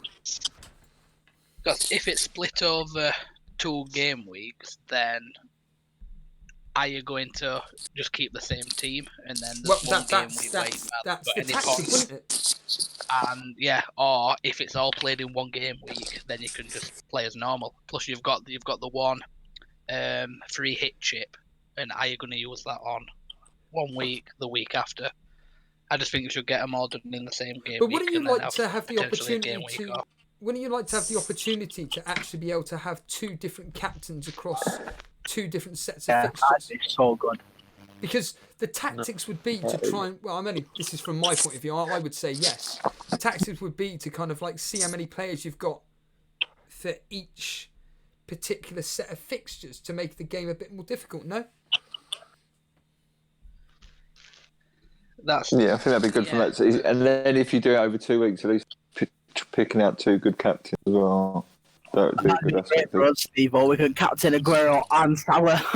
That's the thing. I mean, you joke, but I did my team about half an hour ago, and I just put it on Salah because he's playing a later fixture. That's it. That's all I've done it for. Whereas if this was across just like the weekend, I'd probably go with Aguero instead. But yeah, Mr. Anderson, you said no as well. What was your reasoning to say no?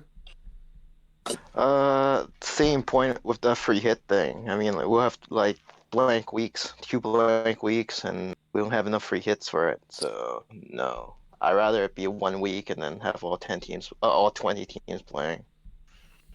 And FPL tips, you're another one that said no. Yeah, sort of the same stuff. I mean, it would be entertaining for it to have half and half and see how people get to it. But I think the main reason that it's done as it is because there can only be 38 game weeks in the season.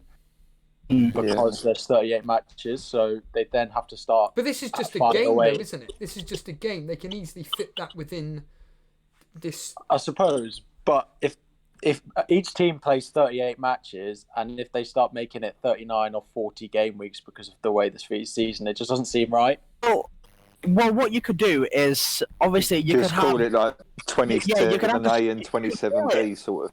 Yeah, you could call it game week 20. What is it? Game week 26. Yeah, you could call it that.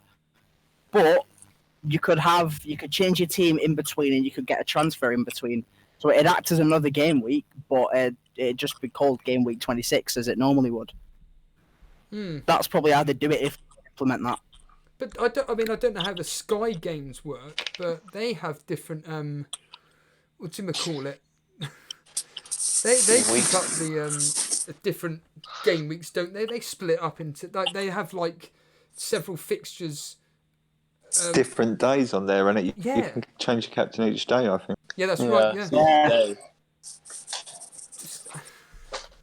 I'm just thinking I just think this next game week is just absolutely ludicrous. But I've had Aussie Boy asking this simple question here about looking over at his potential wildcard, sorry. And Aussie Boy, the screenshot is terrible. I've seen what you've done here, but I'll be able to read it out. So this is Aussie Boy's potential wildcard. He's got Henderson in goal, and then it'll be in his defence Rico, Fernandes, Alexander-Arnold, Williams, and Egan. A midfield of Martial, Traore, Salah, Hayden, and Son. And up front, Aguero, is that Firmino? And Jimenez. I think it's a really nice team, Aussie Boy, but it's just, I mean, you're an owner of Firmino, Phil. What are your thoughts on having Firmino in a wildcard draft? I think he's a good option to have. I think he's going to change around. It all depends. I mean, obviously the double defence, what would that have got? Like 12 points. So I'm it all depends how confident you are, really. Well, he is a Liverpool especially fan, with the Champions League coming back as well. No, absolutely. FPL tips. Have you thought about bringing in a Newcastle defender? Hello, sorry, I didn't hear what you just said. Your thoughts on Newcastle defenders? Are they worth bringing in? Yeah, so I had Lascelles in this week. I brought him in for Gibson because I had both Lundstram and Kelly, who I didn't think were going to play. So yeah, I brought Lascelles in. I think Lascelles probably is the one I'd go with because of his price. At only 4.2, it means that he can sit there on your bench. Whereas Fernandes there, I don't think he's going to offer you enough that you then... Sorry, that was just a... Oh, sorry, that was a chance. Yeah, Pereira. Yeah, I just don't think that the others will offer you enough. So I just go with Lascelles. I think it's probably the best way to go. And you can rotate them around with your other players. Like, I don't know who you've got in there. Williams, Egan. I know someone asked this earlier. I apologise who it was, but someone was asking about the fact that am I personally disappointed in the fact that Trent Alexander-Arnold brought in the same points as Gomez. Obviously, Gomez being essentially 2 million cheaper. Charlie, I'll ask you. I suppose this individual is saying that why would you own Trent Alexander-Arnold when Gomez is coming in with the same points? Is that just a mad thought process from this individual? Or do you think that no, he's got a point there? Well, no, I think it's crazy. I think Trent's he's gonna get so many more assists. He's on set pieces. I know, obviously, he's a lot, but it's because he's so good. You know, Gomez is just gonna get you a clean sheet. You know, and maybe a bonus point. Whereas Trent, like, he can haul massively, like he did against Leicester. He's on set pieces, and he's gonna get so many more attacking returns as well. Yeah, absolutely. The other thing is that Gomez. You have an argument for Gomez over the likes of Robertson and Van Dijk, but I don't see the argument of Gomez over Trent because I think Trent is just a class above the rest of them. Also, Gomez doesn't. It's the ownership factor.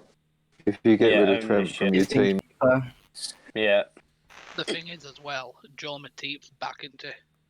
Yeah. So it's. Gomez is fine. Yeah, Matip was shocking against Shrewsbury. Gomez is nailed now. Yeah. Gomez is playing, but Gomez doesn't go up for corners as well, so you're literally never going to get an attacking return from that. Yeah. Paulie, we've had 20-odd minutes in this particular fixture. Your thoughts on the game so far, and how has Fernandes looked? It's been a bit more Wolves, I'd say, in my opinion. It has. We've started off really slow. Yeah, they just needed so many more players, didn't they? Like a Gallo and Fernandes. No, it just wasn't enough. Like I said before, we just took way too long on the signing, as usual. We took ages with Maguire, Wan-Bissaka. Like, we just take so long on signings. Yeah, I just don't get that. Like, they could have had that. They rejected Hope. It's because we were trying to get him cheap. We were trying to get Fernandes cheap, but we just we ended up paying what Sporting wanted anyway. We were trying to bargain, but we don't know how to bargain, so there's no point. Because they could have even got that Willian Jose on a loan, but they rejected that and got a Gallo instead. That Willian Jose is pretty good as well. Yeah, I don't know why they got a Gallo. He's like 33, 34, isn't he? He's 30, I think. He's not that old, but he's just not gonna do anything. I don't think. It's crazy. I don't think he's gonna have an impact personally. I think it's an interesting one. I don't think it's maybe as crazy as people think. I presume he's not going to start. I presume he's there to come off the bench, and I mean he's got a good record. I mean they could have done a lot better, but I don't. If he's there to come off the bench, then I'm not sure it's maybe as bad as people. First thing. And what are your thoughts so far on this particular fixture, Lewis? Lewis? It was the bumblebee stung him and he's had to run off. I mean, it's just gone off online. It was just me. Oh, here he I is. wasn't listening, sorry. Yeah, your thoughts on the game so Go far. on, what did you say? The thoughts on the game so far. We've started off really slow, to be honest. We've not really got anything going. Wolves have had most of the possession. Wolves have looked more dangerous, I think. We've not really done anything yet. How do you think, honestly, that Fernandes will be feeling coming into this, based on your comments so far, coming into a team like this? Lewis? There we go. Good I don't know, to be honest. I think he's came to the club. All right, okay. I'll change the question. Is this an upgrade or a downgrade from Sporting Lisbon? Obviously, it's an upgrade, but I think Fernandes has come to the club on the ideology that it's a long-term process, and he's going to be a part of that, if you know what I mean. Yeah. Because obviously the squad's nowhere near Manchester United standards. Everyone knows that. But I think he wants to be a part of the process and help us get back to the top, to be honest. The thing is, it's come to a better league and a better team, in my opinion. Even though they're not playing well, I still think Man U are a better team than what Sporting are. Oh yeah. And apparently it was his lifelong dream to play in the Premier League as well. That's why he turned down Barcelona. So that's obviously a factor to why he came. Oh wow. And I don't think his morale is going to be affected or anything by any performances. I think he's just going to keep his head down and train well, continue to do what he does best.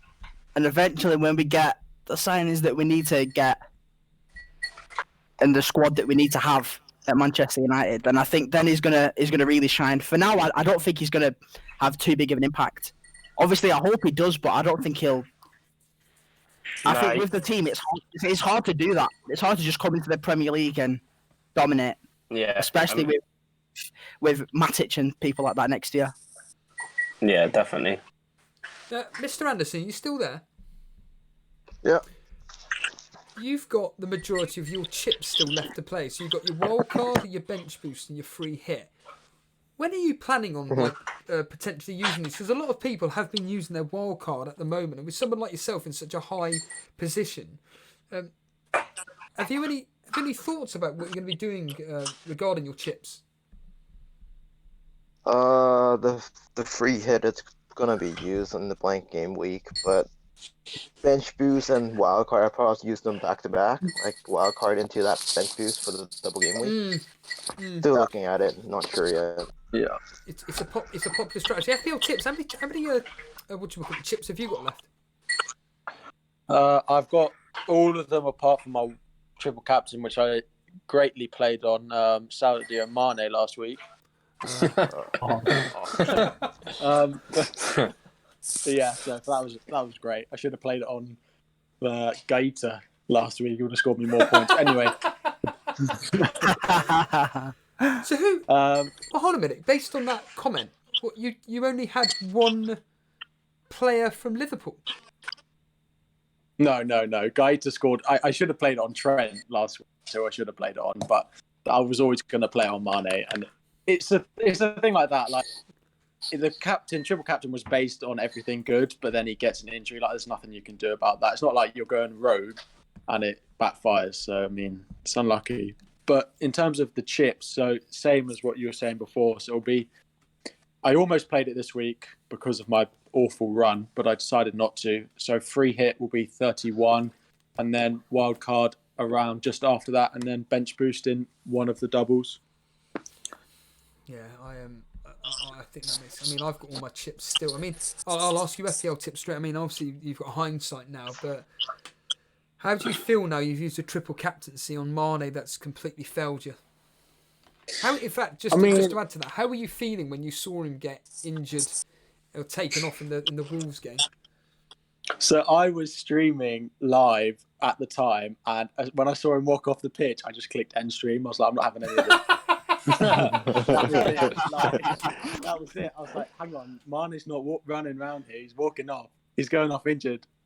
I'm not doing this anymore. And I just clicked end. I was like, I've had enough. So that was my reaction. No, it is. I'll tell you what, right? How do you find live streaming?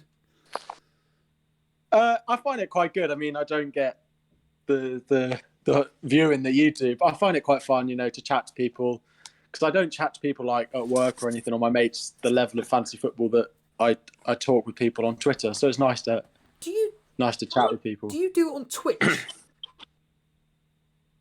No, I don't. I do it on YouTube. You do it on YouTube, and how are you finding just the general process of like interacting with people live on air and just essentially just having a conversation?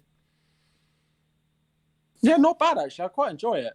I don't take it very seriously. I do it once a week for 45 minutes and answer people's questions. But yeah, it's just a good laugh, I think. How do you find it? I mean, you've been going a while now, so enjoying it still? Like, I know obviously your Twitter page is obviously like your name here, FPL Tips, but is that predominantly what your show is on YouTube? It's just quite literally just Q&A, answer as many questions as you can? No, so I'll have like set things. So I'll talk about my game week, my transfers, like if there's any topics or anything like Mane replacements, fixtures, and anything like that, and then any questions that I answer as well. Here's a quick question. Talking of questions here, I don't know where you've gone, Kev. I don't know why you don't come live on air, but Kev's asking the captaincy for next week out of Salah, Kevin De Bruyne, Aguero, Aubameyang, or Danny Ings. I'm going to cap Aguero again. I'll just put that out there. Well, I was going to say, you're saying that, but what if he blanks tomorrow? Even if he blanks, I'm still going to captain him. West Ham defensively look absolutely awful. I can't believe that today, 3-1 The up. last time I captained the premium team against Norwich away was City in like Gameweek 5. And obviously they got beat. So I've got bad experiences from that. So I'm going to stay away from Salah. Charlie, you were making a point about you couldn't believe what happened at the West Ham game. Tell us about it. Yeah, it's just the fact they were pretty dominant in the first half. 2-0 up, then obviously they got another one, and then 3-1, and then they just fell apart, didn't they? Brighton, I was listening to the game. They should have won. Should have won. Yeah, in the end, they had so many chances. If it wasn't for Fabianski, they would have won. Yeah, 100%. Do you know much about what happened in the Watford game? What was going on there? Watford so far under Nigel Pearson, really defensively sound, and then today a goals galore match and ending up on the losing as the losing team. Yeah, Watford were. I mean, the game. Everton looked so bad at the back. Mina and Holgate, because Everton were pushing forward a lot of the game. Like both fullbacks were getting forward, and then apparently Pickford should have done better with both of the goals. And then obviously they got back in. Obviously 2-0 down. Sidibe was getting done by Deulofeu every single time. And then obviously it was 2-0, and then Everton just.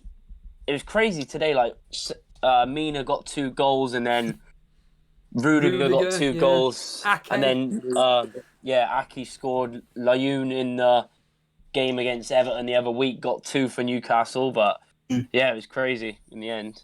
FPL Tips, have you got any thoughts on captaincy for the next game week that's split over 2 weeks?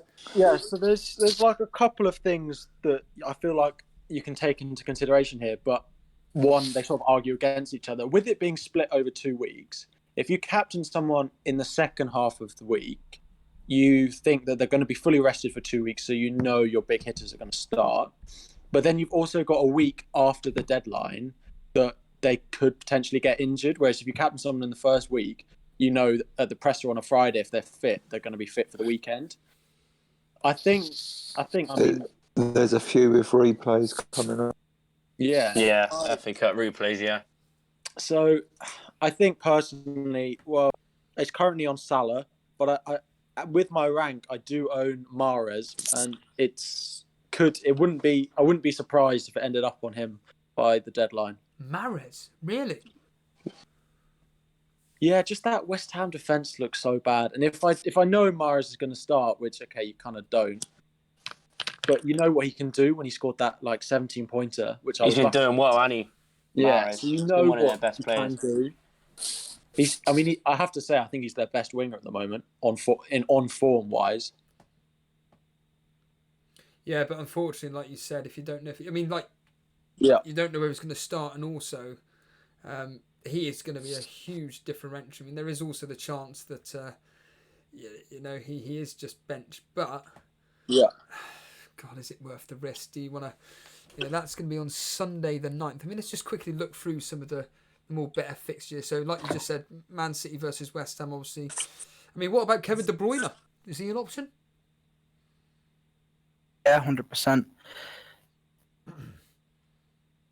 Especially his home format, he's averaging 8 points. So, yeah. But against West Ham, it could be even more because they, as soon as they conceded a goal today, they just went all over the I place. reckon they're going to lose 5-0, to be honest. Could be. What was it earlier in the season? 6? 5-0, wasn't it? Yeah, Sterling hat-trick, Davy P making the point. Yeah, getting Sterling hat-trick, yeah. I'm not going anywhere near him again after that Palace game. What a fraud. Yeah, same, to be fair. Honestly.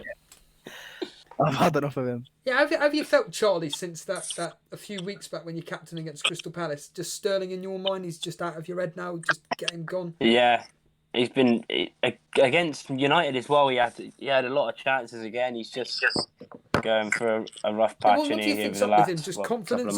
Is he just playing too much on his mind? That maybe I was saying last week that maybe Pep Guardiola's just constantly having a go at him for not being able to finish, and it's just playing on his mind now. What are your thoughts on Sterling's form?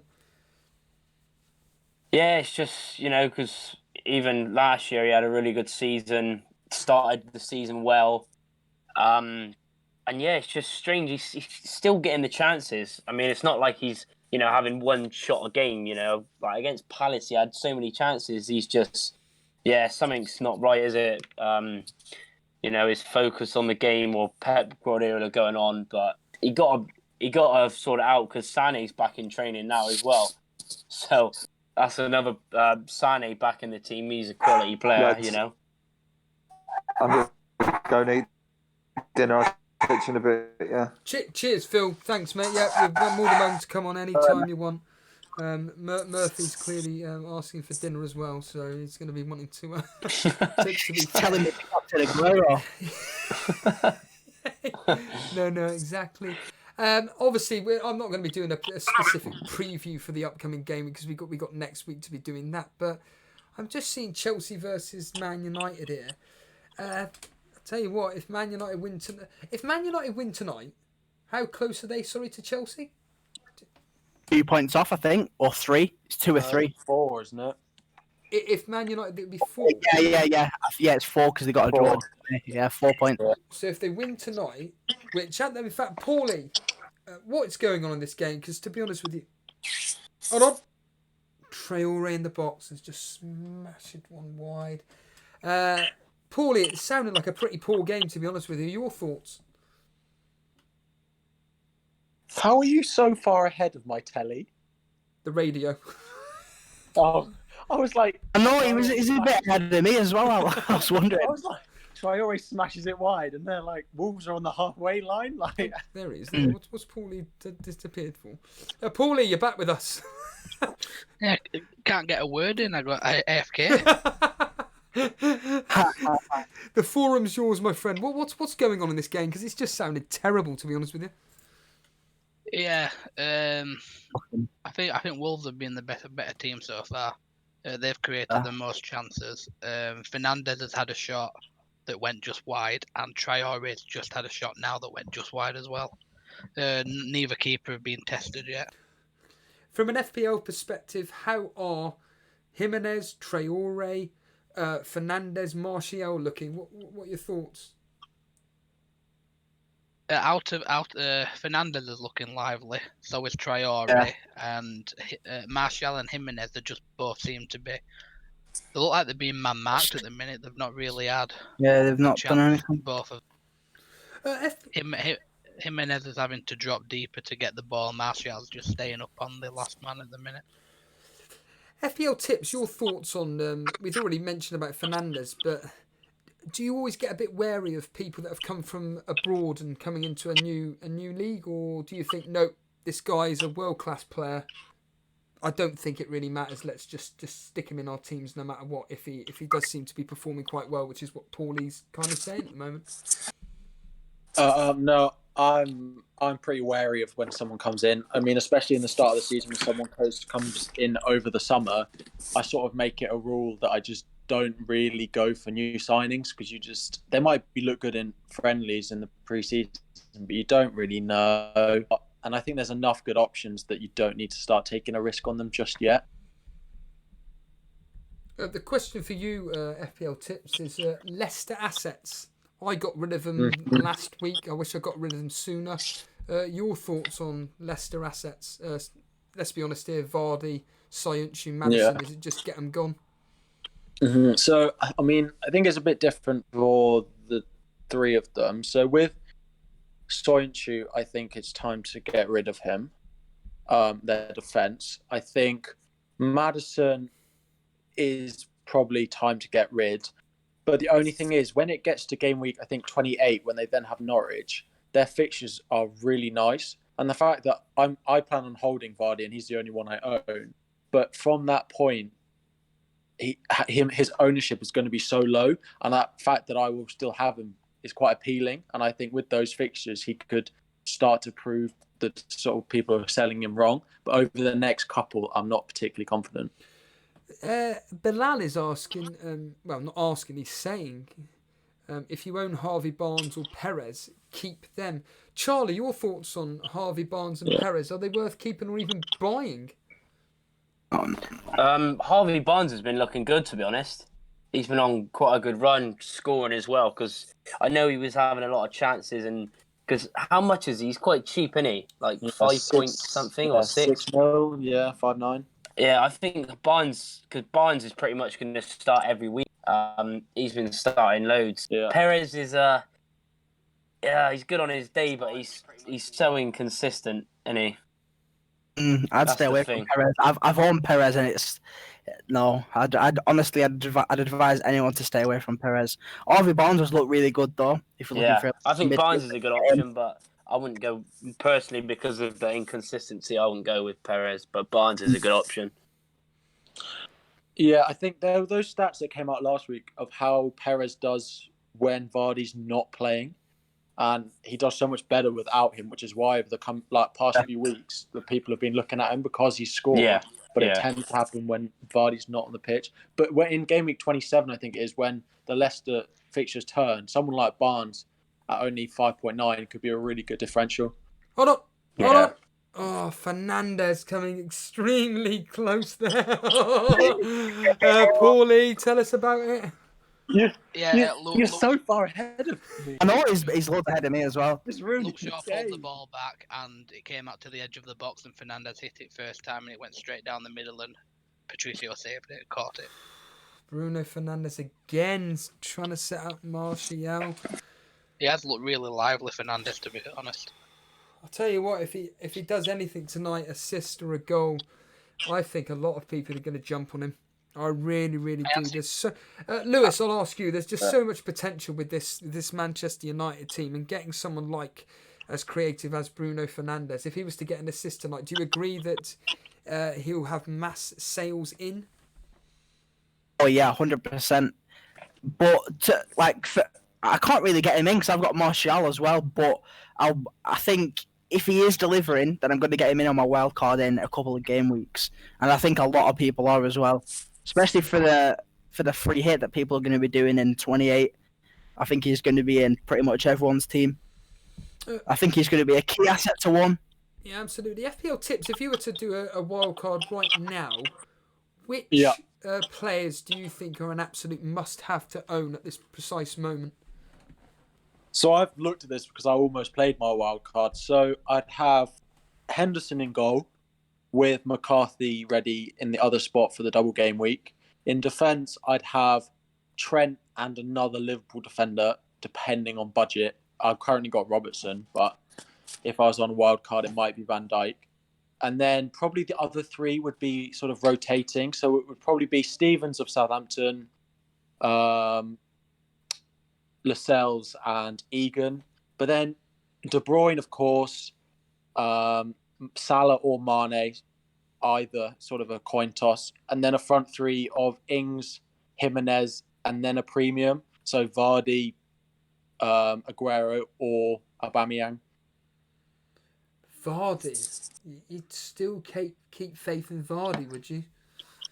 I just like the look of those fixtures in a couple of weeks' time. I think this is his longest scoring drought in like 4 years or something. It's going to come to an end sooner rather than later, I think. Harbour Boy, he's doing exceptionally well in the cup at the moment. He's in his 9th, I think it's like the Harbour Boy, if you can correct me, but I think this is your 9th game week in a row that you're in the cup, which is absolutely extraordinary. And would you believe it? If Bruno scores tonight, then he's out of the cup. So no, I mean, how many? Wow. I don't know for a fact. Does anybody know here how many game weeks the FPL Cup lasts for? The whole season. The whole season, yeah. Whoa, that's absolutely crazy. This is That'd be mad, wouldn't it? So that is Harbour Boy. That is the 9th round of the cup. I mean, congratulations, pal. No matter how far you do get into this, that is an outstanding achievement. I mean, how many people would be left in that cup then? Because it starts with like 4 million. So Harbour Boy, if you can tell me, whatever 4 million half 9 times maths isn't good enough for that. And I also can't bother to work it out. God, that's in fact like 16,000 people left. Wow, that's. It goes down quickly, but then it takes the rest of the season to get that 16,000 down to 1. Well, I just wish you all the best, Harbour Boy, as a member of the Elite FPL community. It would be Traore looks in a bit of pain. He's holding his shoulder at the minute. Yeah, I'm just hearing it now, and also the Don is mentioned. This Paul E. Tell us about what's going on. Yeah, Maguire's got hold of his arm, and it looks as though he's actually. It looks as though he's actually pulled it. Oh, has he pulled dislocated? Has he pulled it out his shoulder? I think he's pulled it out. No, out his shoulder, yeah. Surely not. I'm not watching that. Lewis has had to go. Really do appreciate you coming on, Lewis. Really do. I know it's been a very long afternoon. Thanks. Yeah, Traore was holding the ball up, and Maguire had hold of his arm, and he's obviously been pulling on the arm, and he's just gone down holding his shoulder. So I'm not sure if he's actually done anything to it or what. So, do you think it's a serious one, or? It doesn't. No, because I think he'd look in more pain than he actually is. But yeah, I think he'll be right, and it's half time in a minute anyway, so they just keep him off for that, and then I think he'll be all right.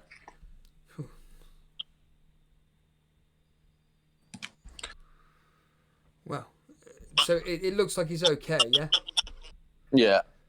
It's still down though. Well, they're saying on the radio that it looks like it genuinely could be a dislocation. But the subs are warming up. No, I don't know. He's grimacing, but yeah, they probably put it back in place for him, haven't they? don't they just pop it back in? Well, it's not. Yeah. I don't think it's as simple as just pop. That's it. Let's get him back on playing again. I mean, I'm sure it's happening. Yeah, it looks as though it's coming back on. Okay. Well, the Don is saying that this Podence is warming up, and yeah, he's like new signing into it. Yeah, he's small, isn't he? He's like 5'4". Yeah, Charlie, do you know much about him? Because FPL Aguero yesterday was absolutely praising I'm sure it was him. He was praising the high heel about, saying he's an absolutely fantastic player. Yeah, he looked good against Tottenham in the Champions League. Yeah, I know he played for Olympiacos, really small, quick guy. Obviously played in the Greek league, quite young. I think 24, 25. He looks a good player. He could be good depending on, if he starts or not. And he's cheap as well, isn't he? He's quite... I think they brought him into the game quite cheap, but I just have to wait and see, really. Yeah, I agree with you there. Sorry, I thought the PR's just basically the PA's just exploded poorly, hasn't it? I don't know if you heard that or not, but I wonder what was going on there. Then he blew my ears off. So yeah, at the moment, everybody, if you are listening in, I'm stating the blinking obvious, but Man United are drawing 0-0 at the moment with Wolves. It's not sounding like the greatest game, to be honest with you. We all expected it to be quite tight. Paulie's telling us that Wolves are pretty much on top, have had the majority of chances. Bruno Fernandes, for anybody that's listening in, has looked a bit lively, created a few opportunities, but unfortunately has come to nothing. Fernandes is actually playing defensive midfield now. Right, okay. What do you think the reasoning behind that is? I think because Pereira's been booked and he was there, so they've moved him forward and Fernandes now. And that is half time, everybody. Half time, so that's come to an end there. Yeah, Paulie, your overall opinion of the first half between Man United and Wolves? Yeah, there's like I said, Wolves I think have been marginally better team. No goalie has really been tested yet. I think there's been one shot on target maybe, and that was the Fernandes one that Patricio saved.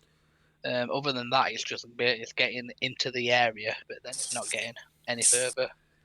As a United fan, how are you feeling about this game so far? You're disappointed? Are you? Is it pretty much how it's going? Yeah, I 18, think I did predict 1-1 anyway. 21, so I thought it would be quite close. 28. You're right there, Tips. Who are you talking to? Sorry, I'm talking to myself. I'm counting stuff. I forgot that I was on. Remember? Yeah, don't be giving out your PIN code or anything like that. No, I've had a bet with one of my friends who scored the most points over the past, from game week 19 between Sigurdsson and Richarlison, and I'm trying to count who it is. But I'm sure It's definitely it's gotta be Richarlison. Yeah. Yeah, I think it's closer than it is you think, because Sigurdsson got an assist today. But anyway, you keep going. I'll count in my head. In fact, Charlie, I'll ask you. Yesterday, obviously, we had the transfer deadline day, but of course we had that ridiculous rumour. Well, there wasn't even a rumour. It's a fact. Barcelona bidding 85 million for Richarlison. What on earth's going on there? It's insane, isn't it? He's been doing pretty well. But I thought Barcelona had some sort of... I thought they had a ban of some sort, but obviously not. But yeah, it was pretty mad, wasn't it? £85 million. But I think they were never going to sell him. They're obviously getting a new stadium. Ancelotti's obviously going to buy big in the summer, I think, because they spent a lot of money this summer. I think that's why they didn't get anyone in. I think they spent £130 million. In the summer, but I think they're waiting. Obviously, they keep Richarlison. They won't want to let him go, even if it's big money. But yeah, it was pretty mad, wasn't it? It's such a shame from an FPL perspective that Richarlison is just that. Well, in my opinion, he's just that bit too expensive. What do you think? Yeah, possibly. I mean, before I got Calvert-Lewin, I was thinking who to get in, and I got in Calvert-Lewin. But yeah, he is just a bit more. I'd say 7.5, but yeah, 8's a little bit too much. I think 8.1. 8.1 now. Is he gone up? Yeah, I mean, yeah, it's just a little bit too much, isn't it? Really, depending on what sort of formation you're playing. Well, I was told he got an assist today, but he didn't. He didn't actually get. No, he didn't. I think it was Moise Kean that got the assist. Ah, yes, of course. That's right. I remember now. That's completely correct. Yeah. He's certainly not an option for me unless, like you mentioned, he was a bit cheaper. But the question for you, Charlie, Lundstrom, what are you doing with him? He's gone. He's going to be gone. Obviously, I've got 2 free transfers now. It's annoying because obviously the wildcard was a bit of a nightmare, to be fair. Like I come on and said before, I just left it too late, didn't really have a proper plan. And yeah, there's a lot of players that I need to go, to be honest. Obviously, Webster, Trossard, need to get rid of Mane, yes, Foster. But yeah, I think he's definitely got to go. It's annoying as well because there's that. If I get a Sheffield United player in, then they've got that blank, haven't they? But I'll probably still get one in. I'd probably get one of the centre backs in for 4.5 or 4.6. But yeah, he's definitely gone. Well, Lewis, I was going to do it, but I completely forgot. I completely forgot to do my transfers this week. Well, Lewis did it today. He got in Egan for Lundstrom, just a straight swap for 4.5, and yeah. I mean, up on screen at the moment, I've got as a -4. I've got rid of Sayuncu and Lundstrom and have Lascelles and Egan. I mean, not for a -4. I mean, that'd be an absolute pointless move, but it's interesting to see that Sheffield United are up against Bournemouth next. I mean, I'll be honest, is it worth actually going back to triple Sheffield United, Charlie? Yeah, it could be. I think Bournemouth, though, they're on a bit of a... They've been scoring, haven't they, recently now? Obviously, 6 goals in 3 games in the last 3, all competitions. But yeah, it could be worth tripling up. I personally, I would never triple up on defence, but you could do if it pays off, you know. They could easily, that's 18 points if you get a clean sheet without any bonus. Bilal is asking, Steve, where do you think Everton will finish next season if Ancelotti... What do you mean if Ancelotti stays? He's going to stay there. Yeah, he ain't going to leave. God, I mean, let's be brutal. Depends who they get in. Eh?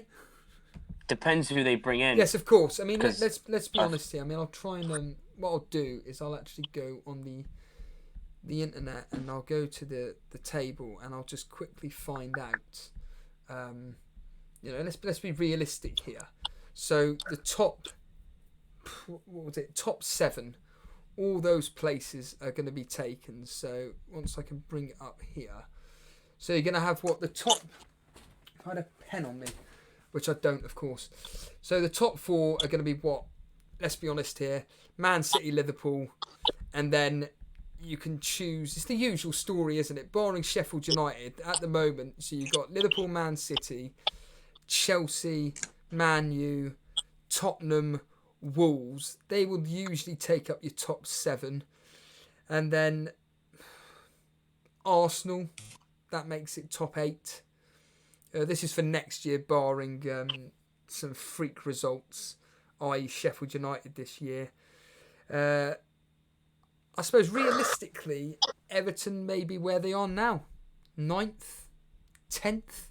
At the moment, they're 9th. I mean, Charlie, what do you think on this? Because, like I said, there's like a core 7-8 teams that are going to make up those top 8 places. Yeah. Really, can Everton push and break into that top 8? I think they can easily. I think, like I said, obviously because they spent a lot of money in the summer, that's why I don't think they got anyone in January. Plus the new stadium, but it depends if they can bring in a really good striker to go with Calvert-Lewin. This going to get 15-20 goals, and then I think Sigurdsson going to be gone. I think they were linked with James Rodriguez throughout the window. If they can get in someone like that and a few better wingers, then they could push on even more, top 5, top 6, maybe. Just depends, really. Mr. Anderson, obviously you're still there, yeah? Yeah, I'm still here. One of your real rivals, Sultan Saeed, is asking me this, and it is. I don't even know how he can even afford this, but just do it.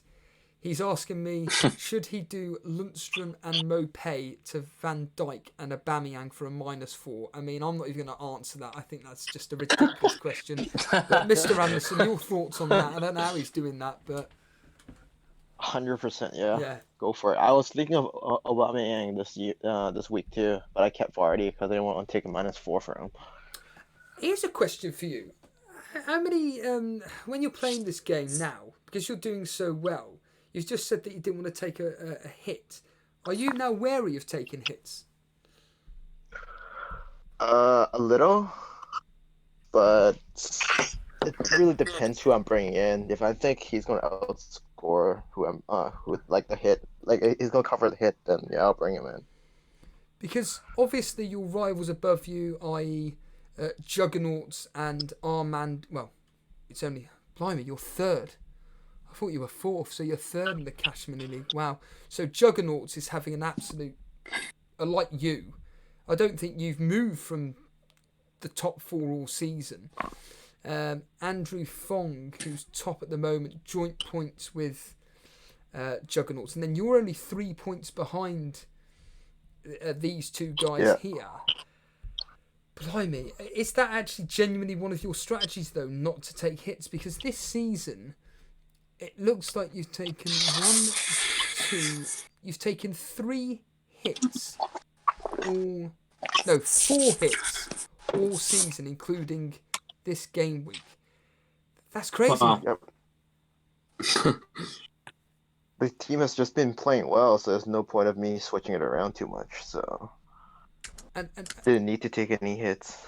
And usually, when you have taken a hit for a -4, on 2 occasions, it's actually been to do it for 3 transfers. So you save your transfers on a regular basis. I try to, yeah. If there's no fires to put out, I just save them, use them later. I mean, well, for my benefit and obviously the people that watch this show, of the guys that have been doing really, really well this season, out of obviously yourself, Juggernauts, Andrew Fong, Armand and Sultan Saeed, who do you think's going to nick it in the end, the title? Because you lot are doing absolutely amazingly. It's hard, just one bad game week, everyone can catch up, so... Because Andrew Fong kind of dropped down quite a bit, and he's top of the league right now, so... Do you look at their teams and actually try and block them off, or are you just literally sticking to your own game? No, I don't try to block them off. I basically pick the players I like, and I think are going to get me the points. Well, I've got some... And just bring them in. I've got some... well, do you have any news on Benjamin Mendy, if he'll be starting or not tomorrow? Would you have a clue about that? I have no idea. So, Andrew Fong has got Mendy at the moment, and the way this Man United game's going, it's going to end 0-0. And depending if Williams comes on or not, which I doubt he will, Bowley will be coming off the bench for Andrew Fong, would you believe so? As ever, when the top players have got the luck. I mean, Andrew is 4.3 thousandth in the world. It's so tight with himself. Like I said, him and Juggernauts are on exactly the same points at the moment. And of course, both of them, Captain Salah. I mean, it's at this stage. I mean, Mr. Anderson, it's at a stage of the season now where you must be doing defensive moves in the sense of captain the safety option. I have always kept in the safety option, though. That's the thing. Like, every week is just go for the safe option and just go with that. I don't have any differential captains. There was 1 week I was thinking of captaining Ings, but I ended up, I think, captaining Vardy or something.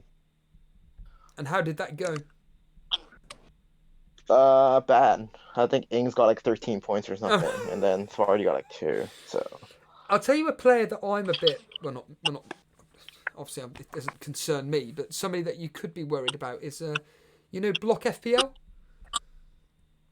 Yeah. He is really shooting up the ranks, and he was having a stinker of a season, and then all of a sudden, over the last. Come on, nowhere. He has, hasn't he, Charlie? Like the last 10 Yeah. game weeks. I mean, let's just quickly find out. Jesus, that's crazy.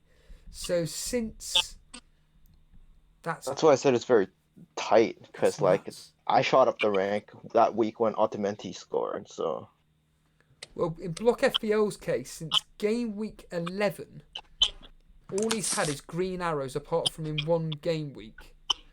But in game week 11, he was 941,000th, and now he's 33,000th. That is absolutely crazy.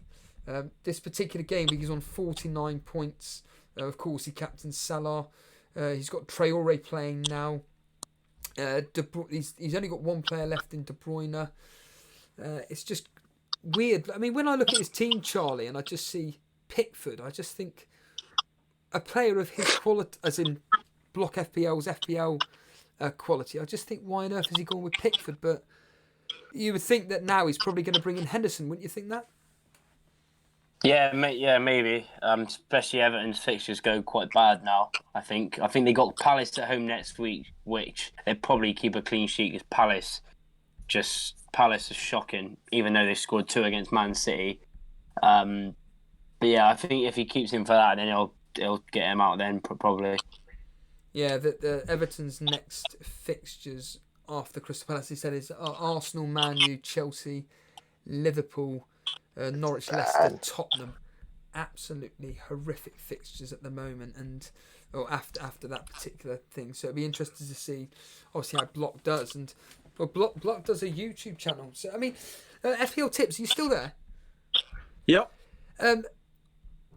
How do you feel about doing a YouTube channel and people like copying your team and everything? Does that concern you at all? Because I know Davey FPL finds it a bit unusual that he does really, really well at the game and people just copy his team. Block FPL, another one who does really, really well, people copy his team. Do you just find that really bizarre, or do you think, no, just go for it? If the information's there, just take it. I mean, I think if the information's there, you're putting your team out. These people will do it. If people want to copy my team, be my guest, they'd be sat probably not where they want to be. So I don't think I'm really getting people my team. They're probably looking at who I'm bringing in and thinking, right, he'll get injured in a couple of weeks or something. But if you were doing as well as these guys were doing, so let's just say you're in the top 50,000 and you've got hundreds of people watching your channel, and you find out, say, half of them are just literally copying you word for word. Would you just think, hold on a minute here, this is my team? Or is it just like you just said, well, you've decided to put your stuff on YouTube. If people want to copy it, they copy it. I mean, I think it's you've put it on YouTube, so if they want to copy it, they can copy it. But, I mean, how many people is it okay if you're fighting in the top few, thousand, but how many of those managers in that top 1,000 will then be watching you? I don't know how much of an impact it would really have on your rank. It might be a mental thing that people are copying you and it's annoying, but I don't think those people copying you necessarily would have that much of an impact on you. Do you think it gives a bit of an advantage, Mr. Anderson? These guys that do so. I mean, you're the prime example. If you were doing some form of blog or whatever, and there were people in the Cash Mini League just copying your team, and they were just slowly climbing the ranks. Wouldn't you find that a bit cheeky? Like, let's just say, for example, I was to copy your team, and then all of a sudden I was just a few points behind, the top 4 places, and you found out that I was copying your team. Would you just be thinking, "Hold a minute, Steve, you're cheating here," or do you think, no, it's my fault that I'm putting this out in the public? no, I mean, if you put your content on the public, I mean, people can copy it all they want, but they still can't see your moves and stuff beforehand. So. But if you're doing a blog, normally most of these guys, they tell you exactly what they're doing. That's true. Yeah. That's the. I wouldn't mind, because if I decide to put my content out there, then might as well just, if people want to copy it, and copy it. But this is the thing. Eventually, they won't be able to, because let's say I make a move on a day night straight after the games, price change, and I don't put my team out on YouTube until Thursday. Eventually, they're going to run out of squad value and not be able to copy you. Yeah. Well, I completely disagree with Tekers here. I can't comment on FPL general stuff, but Andy from Let's Talk FPL and Joe from Fantasy Football Scout. I'm pretty sure I am right in saying that on their channel / on they tell their teams, don't they, what they're going to be doing. For example, Joe will always say what he's doing captaincy wise and transfer wise. I'm pretty sure of that, and I know that Andy certainly does exactly the same. So I can't comment. I can't comment on the general, but I just I mean I agree with Bilal.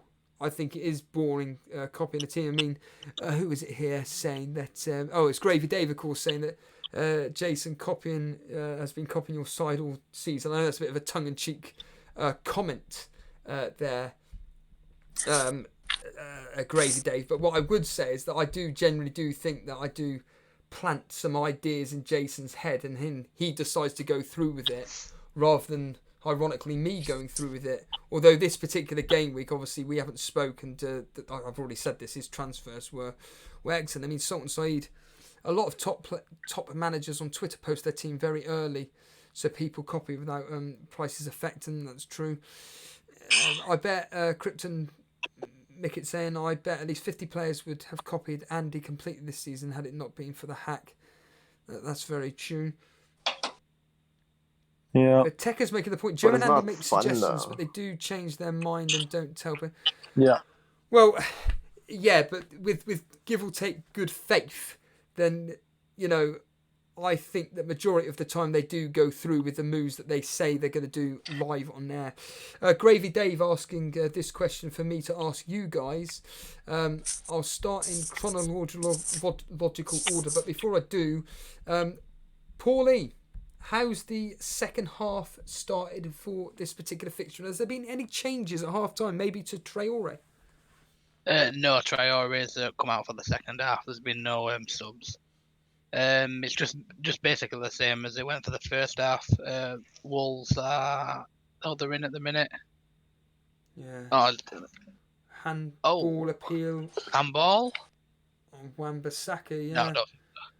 Oh. Yeah, it's just been like back and forth. Manu have had more of the ball at the start of the second half, though. There's been a few fouls as well, like 50-50 tackles and little nibbling and everything. Yeah, it's quite aggressive, this game.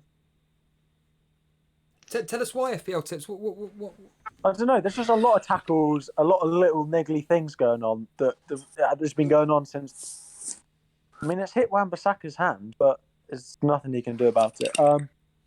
Yeah, it's just been a lot of like tackles going in straight from the off. Like it's been no one's left anything in the dressing room in terms of tackles. I mean, in terms of attacking, you've left most of it in the dressing room. But so Gravy Dave asked the question for me to ask you guys. Do you think West Ham will go down? Paulie? I don't know. FPL tips? Okay, go, Paulie, if you want to explain. I was going to say I. Yeah? 18. You just cut off there, Paul. What did you say? I said that I think West Ham will survive. I also think Bournemouth will. It'll be between Villa and Brighton, I think, fighting for 18. Interesting. Mr. Anderson, do you think West Ham will be relegated? And if not, who do you think will go down? I think they'll be fine. Norwich, Watford, and perhaps Brighton. You think Watford will actually go down, do you, despite their good form? Well, I say good form. They've lost their last two. You think now that the new manager boost has disappeared? I think they had their run, but they with everything so bad in the beginning of the season. So, I mean, they're doing a lot better now, but still, I think they will go down. And then who else do you think will go down? Sorry, along with Watford and Norwich. Norwich, and Brighton, the Seagulls. Hold on. Diego Jota in there. Paulie, tell us about it. He's just ran through about 5 Man United defenders. He got a little bit lucky with the ball under his feet, but then when he's actually gone to shot, he's actually fallen over the ball, and De Gea came out and picked it up. Oh yeah, I think Maguire actually tackled him, so he didn't fall over. Maguire actually got his toe to the ball. Charlie, your thoughts on the relegation battle here? Is West Ham going to go down? Do you think Watford, like Mr. Anderson, thinks that Watford are going to go down? Do you think they'll survive? What are your thoughts on this discussion? I think Watford will stay up. I think they'll be all right. I think they've got the quality people that can create, and obviously defenses. Even though they lost the last 2 games, the defense have been a lot better. I think Brighton will go down with Norwich, and I do think West Ham will go down. I just winning comfortably, and it's their defense is just awful, and they can't seem to. Obviously, I know they scored 3 today, but that's because Brighton are awful. But they can't really score much either, and they get battered in a lot of games. So yeah, West Ham, Brighton, and Norwich for me to go down. There's a lot of talking chat actually about this whole copying of teams and everything, and Cryptic Mick saying, but talking to Bilal here, but I think if you're a bad player in a league with other bad players, but for quite a bit of money, it would be tempting just to copy a good player. I completely agree with you there, especially if a lot of your rivals didn't pay attention to YouTube content. Abdul, though, making the point, there's no point in copying. I lost in the cup to a dead team when I was in the top 10,000. So players do eventually pay off, but just have to make a decision to get right and when to get rid. And what's this from Bilal here? Oh. The one of the teams that I do think might struggle is Palace. Yeah, Palace can't. Palace have looked so bad, and I mean they're 6 points West Ham. There's someone like West Ham or Villa going to make up that difference, but they've looked so poor. If they had maybe 3 less points, I reckon they'd go down. They've looked so poor. Yeah, do you think they're on the beach at the moment? A little bit. Their fixtures coming up are good, but they just don't seem like they'll never put the ball in the net ever. I don't know. Yeah. Talking to putting the ball in the back of the net, one of their most creative players is Zaha. The question for you, Paulie, is what was your Bruno Fernandes has just been booked. Yeah. Hooray, he's got us something then. That's the main thing. He's got us to get a car. Yeah, Paulie, you were talking about doing multiple drafts for your wildcards. You said you were pretty much sticking with the team that you had yesterday, barring Zaha. What was your eventual outcome? And if you're able to post it in the team screenshots, please do.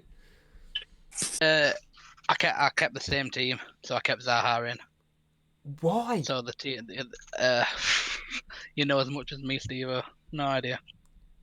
Just the fixtures that look good, but I'm thinking of taking him out and probably getting Harvey Barnes in.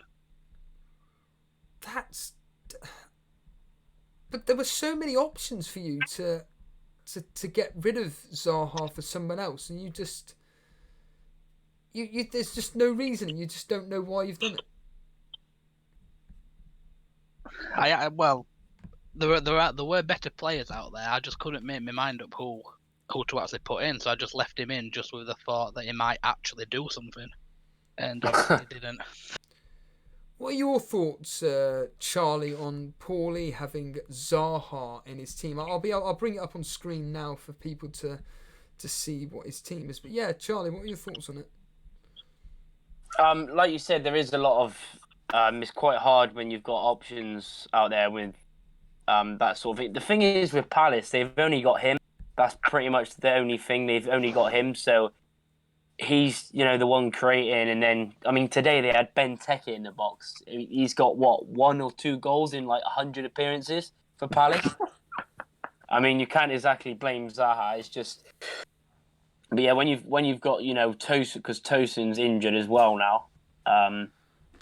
So yeah, it's quite hard choice when you've got him and there's quite a few players to choose. Then you end up keeping him. Really, it's quite hard.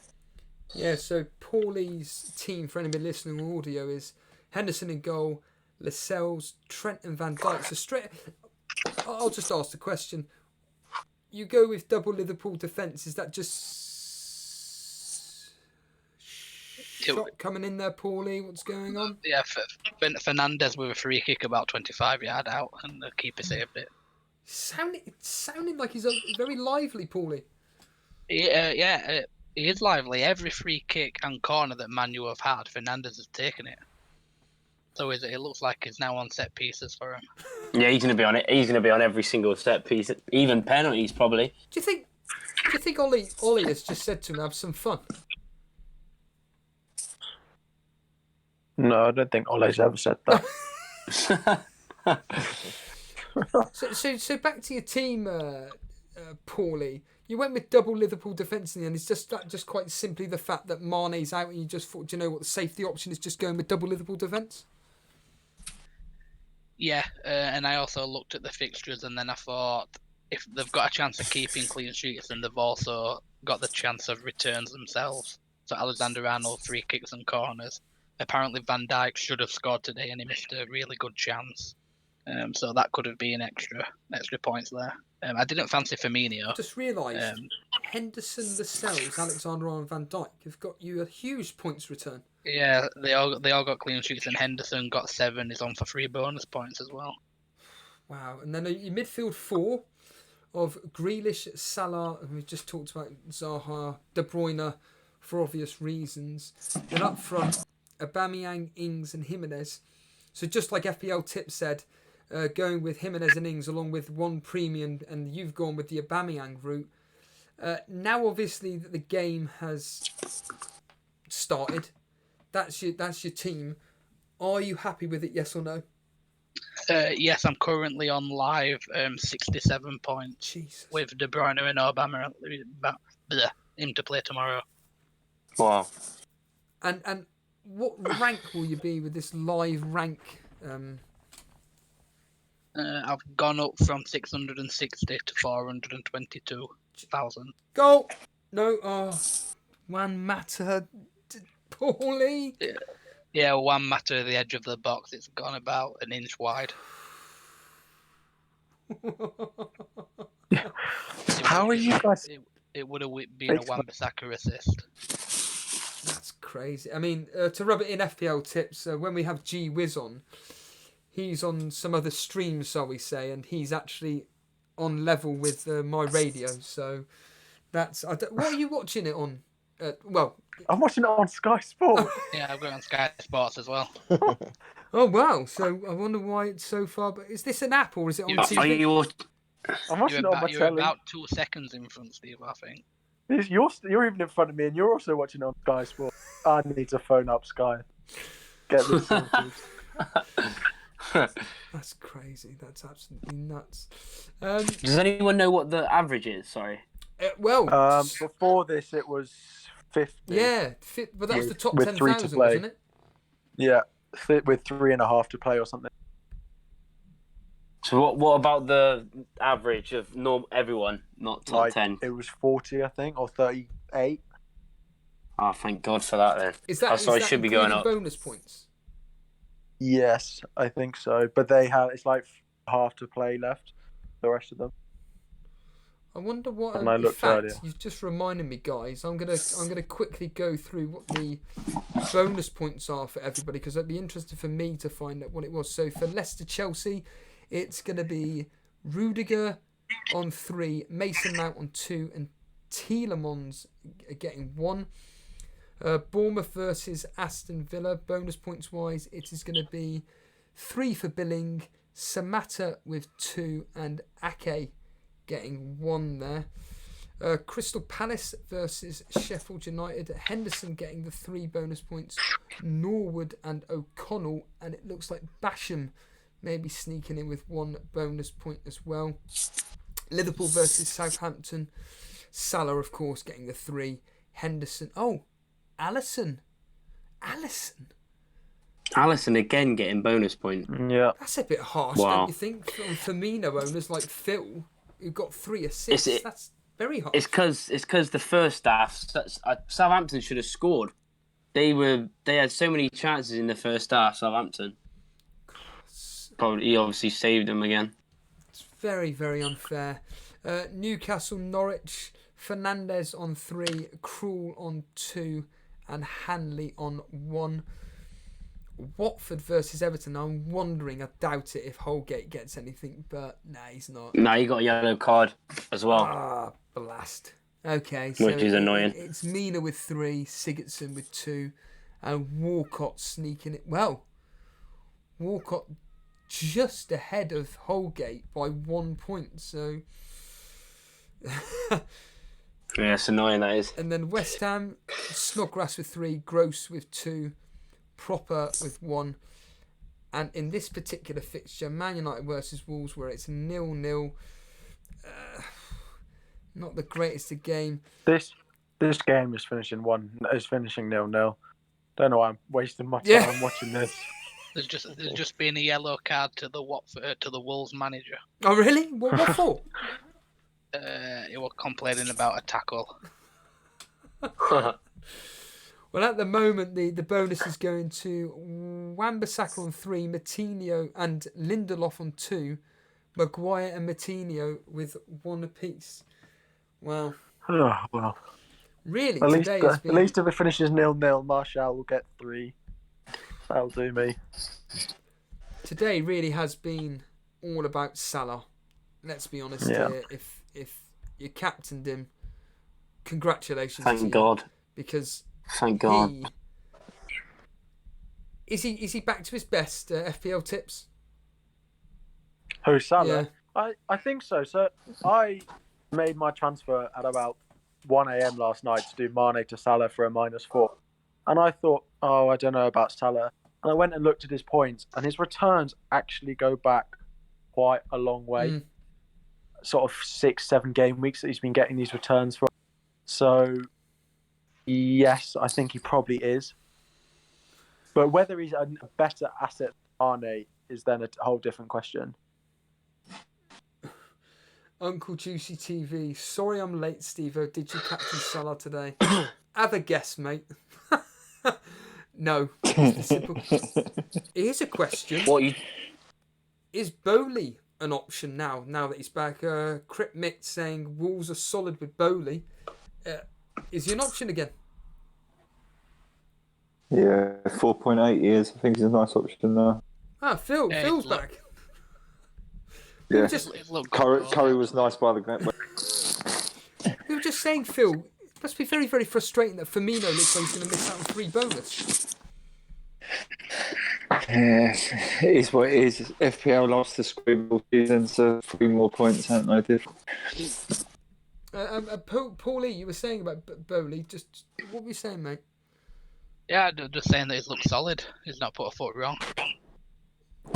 For 4.7, Gravy Dave saying he's not going to be that long. 4.7. I think it's 4.8, isn't it? No, it's 4.7. That's 4.7. And Bilal saying he's a perfect replacement for Scientu. What do you think on that, Charlie? Yeah, definitely. Leicester's defence is just shocking now, isn't it? So, yeah. The only thing you got to watch out for is Europa League, and he's only just come back from injury. So you've got Europa League coming up. You never know with rotation in that, even though he is a defender. Their upcoming fixtures, Leicester at home, I wouldn't think that's a difficult fix. Well, just going Paulie. Oh no, Paulie. It sounds like a bit of ping pong happening at the moment. Yeah, it is. Manu had a shot, and I think it was Fred that had the shot, and he's been appealing for a handball. All the Man United teams stopped, and Wolves have just gone down on the attack the other way, 3-on-2. But now it's all settled down a little bit again now. Yeah, so Wolves' upcoming fixtures: Leicester at home, Norwich at home, Tottenham away, and then it's nice green. Brighton, West Ham, Bournemouth. Do you know what? Oh, depending on how this game goes, I could do the straight swap from Lundstrom to Bowley. I was going to say, Steve, since we've been live, Lundstrom's gone from 50% down to an 80% to a drop today. So depending on what price you've got him, you're going to be losing money tonight. Yeah, I'm going to take him out tonight. Do I do it? I'm taking him out before he drops. Oh, here's the question, guys. Shall I bring in Bowley for Lundstrom? Go on, Paulie, tell us. No, Fernandes has just had a shot and Patricio saved it easily, but he actually dropped the ball and it went about a foot wide of the post. So it's a corner to Manu. I'm assuming obviously Bowley's going to be taking it. Fernandes. Oh god. Yeah, I might do that because they haven't got a blank, have they, Wolves? Yeah, and he's going to play first. Yeah, and he's going to play. He's going to start again now because they're just a lot better with him, aren't they? I might do that actually for Lundstrom. Oh, here we go. Sorry. Statman, Geordie Kev. Mate, I thought... So Geordie Kev saying that I thought I must be in for my first win in the Champions League this game week. But unfortunately, Show Me the Mane is storming it. Now, let's just quickly bring up Kev's team again. He did his wild card. I'm sorry to say this, Kev, and he knows this. He's having a terrible season. He's 82nd in our Cash Mini League. His wild card is done absolutely amazingly. Henderson, Trent Alexander-Arnold, Lascelles, Gomez, Salah captain, and he's still got Wolves on the attack. Traore is such a beast. Oh, he's extraordinary. He's a tank, isn't he? Paulie, what was going on, mate? It was all Traore into him. Traore has just basically pinballed all the Man United players to the floor. He ran with the ball and he's passed it in. Jimenez was had a shot and De Gea has tipped it over for a corner. Yeah, so this is Statman's team, and then if we bring up the well, let's be honest here. Show Me the Mane's team, a guy who does like to take punts, and let's find out what Show Me the Mane did this particular game week. He did do a -4. He captained Salah. Oh, that's why. Henderson. Who did he have? Alexander-Arnold, Doherty, Hanley. Wolves have just made a sub. Diego Jota's gone off and Neto's come on. Oh, Neto. Yeah. Yep, there's a midfielder in FPL but plays as a striker. Yeah, Martinez just took the corner and didn't beat the first man. Wow, he's also got Show Me the Mane, Firmino in his team as well. Let's just quickly see what transfers he did, just for my benefit. Oh my God! It was Abraham and Decore out for Callum Wilson and Perez. Well, I think that worked out to be not. You shouldn't have done that, but it doesn't really matter because you are on, as Statman says, storming it with 76 points at the moment. Let's just quickly look at that's just get. But yeah, well, do you think I should do that transfer then now? Lundstrom out for Bowley. Let's ask you, Phil, yes or no? Yeah, I'm going to probably be doing the same move. Charlie? Yeah, I'm probably going to be doing the same move as well. FPL tips, you're going to do the same move? Sorry, what was the move? Lundstrom to Bowley. No, I don't have a Sheffield United defender, so I kind of need one in, so it'll probably be Egan. Right, okay, and Paulie? I'll make a decision in 20 minutes at full time. Yeah, that's what I think I'm going to do. Good thinking, actually. I never thought about that. What do you think about a -4? No, I don't want to do that. Not on a defender. No, that'd be mad. A lot of people in chat are saying do it, so I think once this game ends, I'm getting it gone. Kev straight away saying, "Have you looked at Newcastle defenders?" I don't like Newcastle, Kev.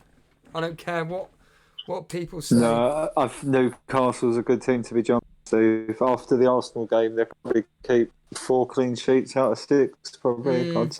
Well, certainly. Yeah, they're good at home as well. Greenwood on. So Greenwood's on. Yeah, Anyone who's got Henderson, Dubravka could definitely be a move.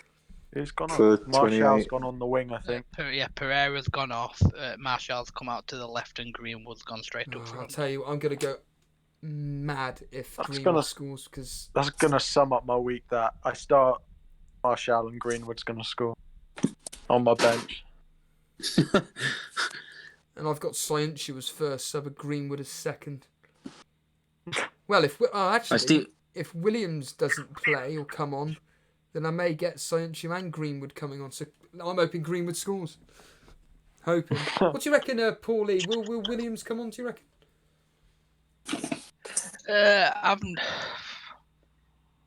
I think if Man U go 1-0 up, then Solskjaer will put a more defensive-minded player on. But I think if it stays at 0-0, I don't see him coming on. But Luke Shaw's done pretty well against Traore, to be fair. do you think it's coming up to... How long's left of this match? There's 18 minutes left. Feels like 2 weeks is left in this match. Yeah. Do you reckon that Ole will send, for example, Williams on just a short defence, or do you think that no, he'll go for it? What do you reckon? They need to win this game. Yeah. So He's quite attacking as well, though. yeah, exactly. He might bring him on because of what he can offer. Yeah, he's quality attacking. The question for you from Cryptic Mick, Paulie, and good evening, Gabriel de Rock. Welcome, pal. Has Fernandes created a real chance there? He's not really created a chance, but he's had about 3 or 4 shots himself.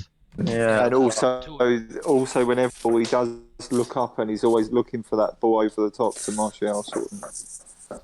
Yeah, it's one of them players where every time he's got the ball, he's looking to play forward, and it looks like Traore is going off injured. Traore's going off injured. Is this a shoulder injury or? No, he's holding his shin. Right. Okay. Yeah, I think the ref just pointed him to go over, so I think he's coming off now. I think he's coming off, but I don't. He's not.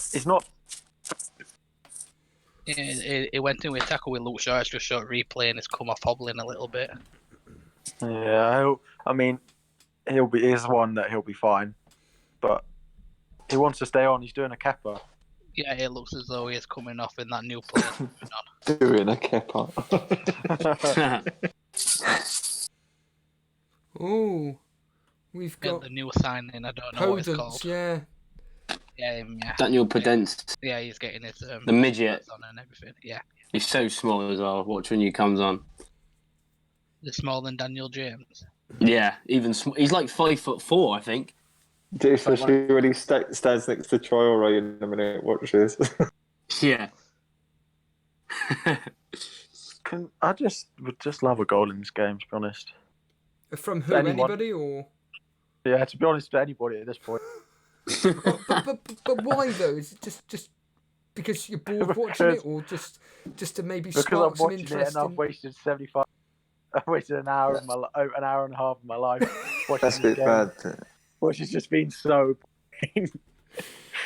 Yeah, well, I would have got more enjoyment out of watching Sheffield United Crystal Palace. This is the unfortunate thing whenever we seem to do live streams, and most of the matches we do are absolutely terrible. Daily Llama, he can attest to that, I can assure you. But Jordy Kev making the point that 2 defenders are cheaper. Danny Rose coming in will give them a boost. And he's saying that Bowley's looking solid. I personally think that I may. But then again, it's the fixture, isn't it? Maybe do a -4. Bowleyan for... Nah, I'm just going to do Bowleyan. Don't worry about it. I'll do Bowleyan for Lundstrom after this game, like Paulie said. I think that once I get that done, then that'll be it. Just a second ago.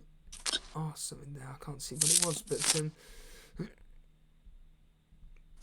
Crypto Mix saying that between the shin injury and the probable shoulder scan, there's a fair chance Traore misses the next game. But their next game, when is their next game? Is it like in 2 weeks? Yeah, when do they play in the? When do they play? Because if they play the second week, play Leicester is one of the middle ones.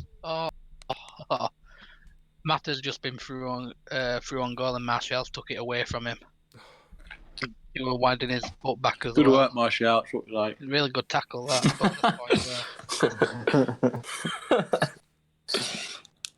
Martial wants it all for himself.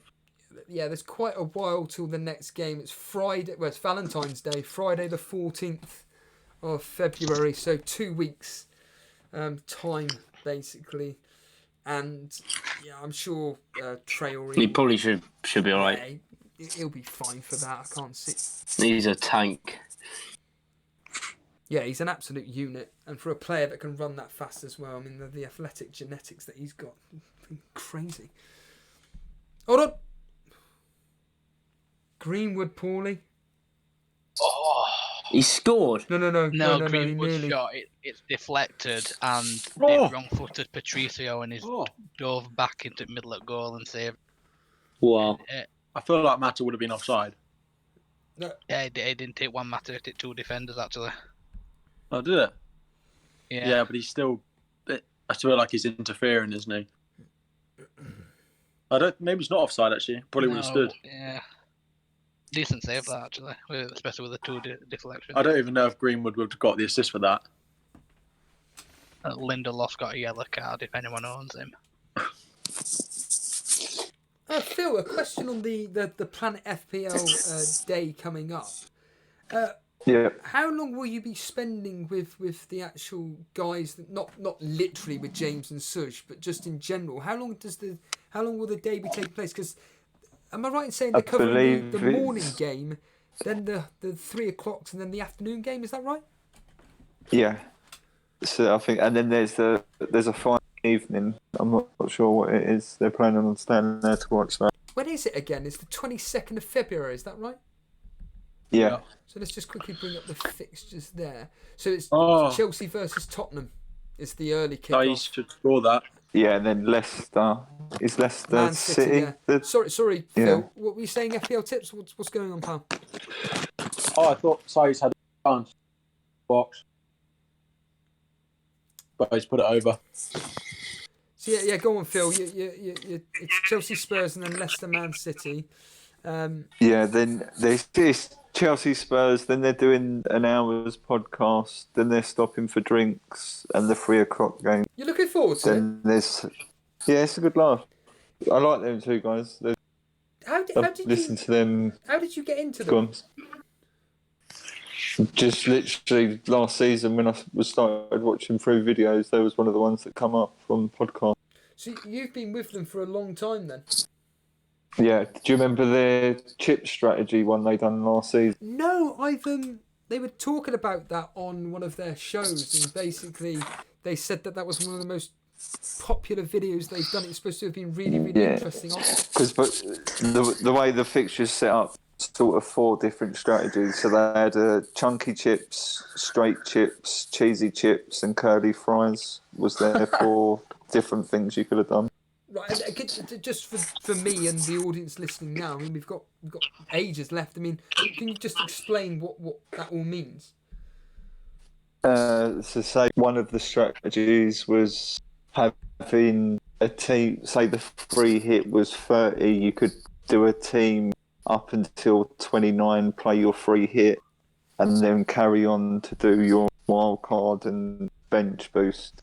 Or some people was building a team up to play through the blank and then using their free hit in one of the doubles to maximise the 11. It's all different this season, though. And they said they're going to be doing one this season, didn't they? James said he probably won't because there's not as much detail into it. It's pretty. There's only really one of 2 ways people are this season. And the question for you, Phil, is that when you listened to this particular podcast at the time, did it help you at all, or did it completely backfire? Yeah, definitely. It made me see the best strategy for the players that I had at the time. Because I thought that last season, if you would say maybe look to go one way, it just wouldn't work because of the players you had in your team. So once you knew the players you had and you do your best strategy, and I think I ended up benefiting out of it. That's fantastic. Geordie, Statman saying, Stephen, what's your plan for Henderson blank in 28 and 31? I'll do something about it when it comes to that game week. In fact, let's just quickly see game week 28, for example, who Sheffield United, they haven't got, so who I could potentially get in instead. Basically, essentially, who's got the best fixture? Because the end of the day, I'd like to think that Henderson, at the moment, I've got him at 4.8. There's I mean, including the 0.2 that I could possibly have, depending on this Bowley transfer or not. Oh no, I'll have money. It's all a case of who will have the best fixtures in Gameweek 28.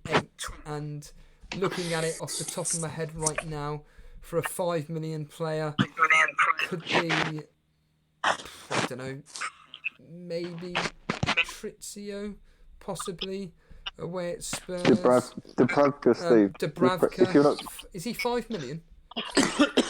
I think it might be 5-1 now. Let's have a look, shall we? No, he's 5 million. He is 5 million. So, maybe Dubravka. Maybe Guaita, away at Brighton. I don't do that. Don't do that, Steve. Come on. Who knows? But certainly, I'll just do a quick swap in, swap out for the players. Kev, like you, my season's just gone. I couldn't care less about it. Whatever I do, I'm just doing it off the cuff now. A bit like what I'm about to do in a minute when this game comes to an end in a few minutes. How long's left, Paulie?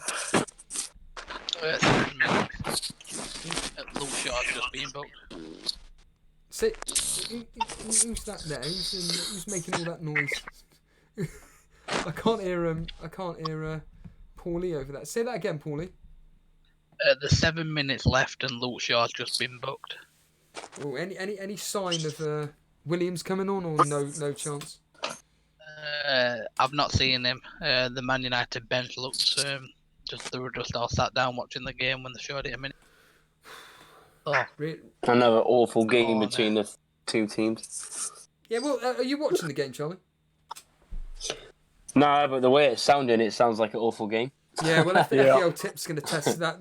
Tell us, FPL Tips, who do you support? Chelsea fan. Oh, you're a Chelsea fan, so actually this result, like the Don was saying in chat, it looks ideal for you lot. Yeah, I suppose, yeah. Probably the best result we could have. Well, what's going on with Chelsea as of late? Their results haven't been that great, have they?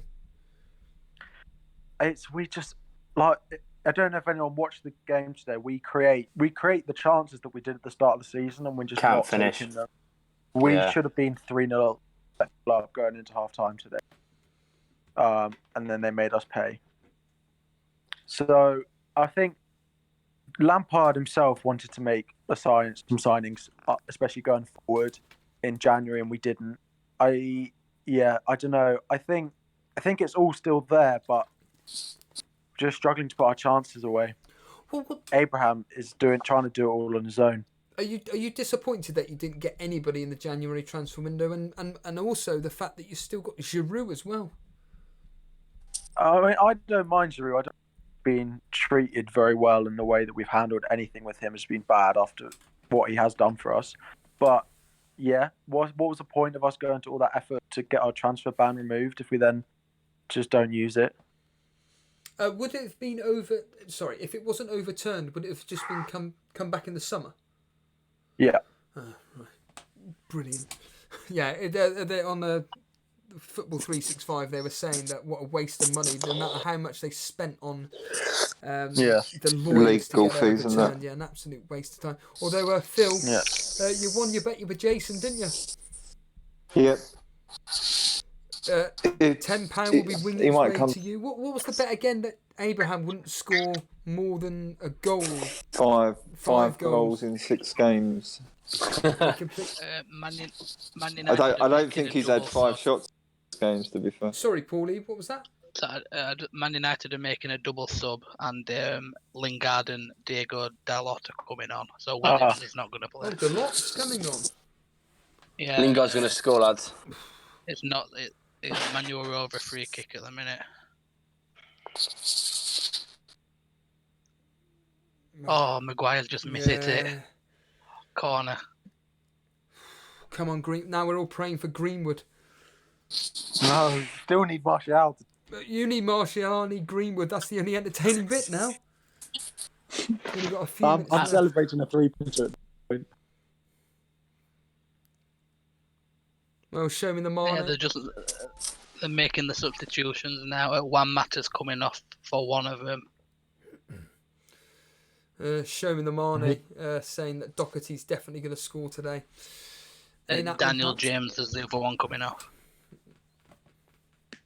So, and Dan James. Yeah, Matter and Dan James, yeah. So Dalot going on the wing. Here we go. Tactical masterclass from Solskjaer. Fred's going to be taking the corner, so It's going to hit the first man. And Fernandes not on the pitch anymore. I haven't heard his name. Yeah, Fernandes stood at the edge of the box. Fred is an in-swinger with the left foot this corner. This no way this is going. Oh, head tennis at the minute. It's written in the stars for Fernandes to score the winner. No. Wolves are on the attack now. Switch it. I agree with FPL tips. This has got 0-0 written all over it. It has done for a while, since about half. Yeah. But well, you got it right, Paulie. Me and you both predicting 1-1.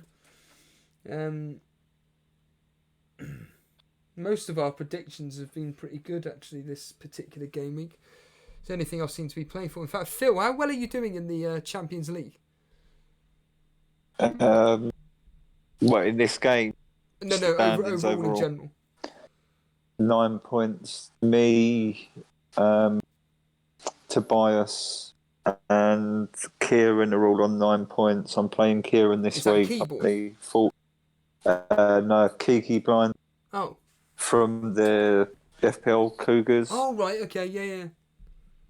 Yeah, so he's 14 points ahead, and I've still got my Aubameyang, Son, and De Bruyne. He's also got De Bruyne. And what's the likelihood of, what do you reckon, if you've beaten him? Yeah, Aubameyang's going to get 20 points tomorrow. 20 points? So what's that, 2 goals versus Burnley? A hat-trick. Yeah. Hat-trick and more. Hat-trick and an assist. What did you predict in that game, Phil? 3-1. 3-1. So, because aren't you doing quite well in the predictor game? No, I'm doing terrible in that. Fair enough. Charlie, you're doing all right in it, though, aren't you? I think so. Yeah, I'm not sure. I think it was Harbour Boy that won the January one. He got the most in January. I looked yesterday. What I'll do is I'll find out now, and I'll be able to tell what's going on, because, like I say, I'm actually dropping. I know that there was that line. Ages. Yeah, Raul Jimenez is coming off and Den Donker's coming on in the 90th minute. Den Donker didn't play? No, Bowley took his place in defence. No. Right, so does this mean then Donker's not an option anymore? No, Hayden is Hayden, but he came 55 as well, Hayden.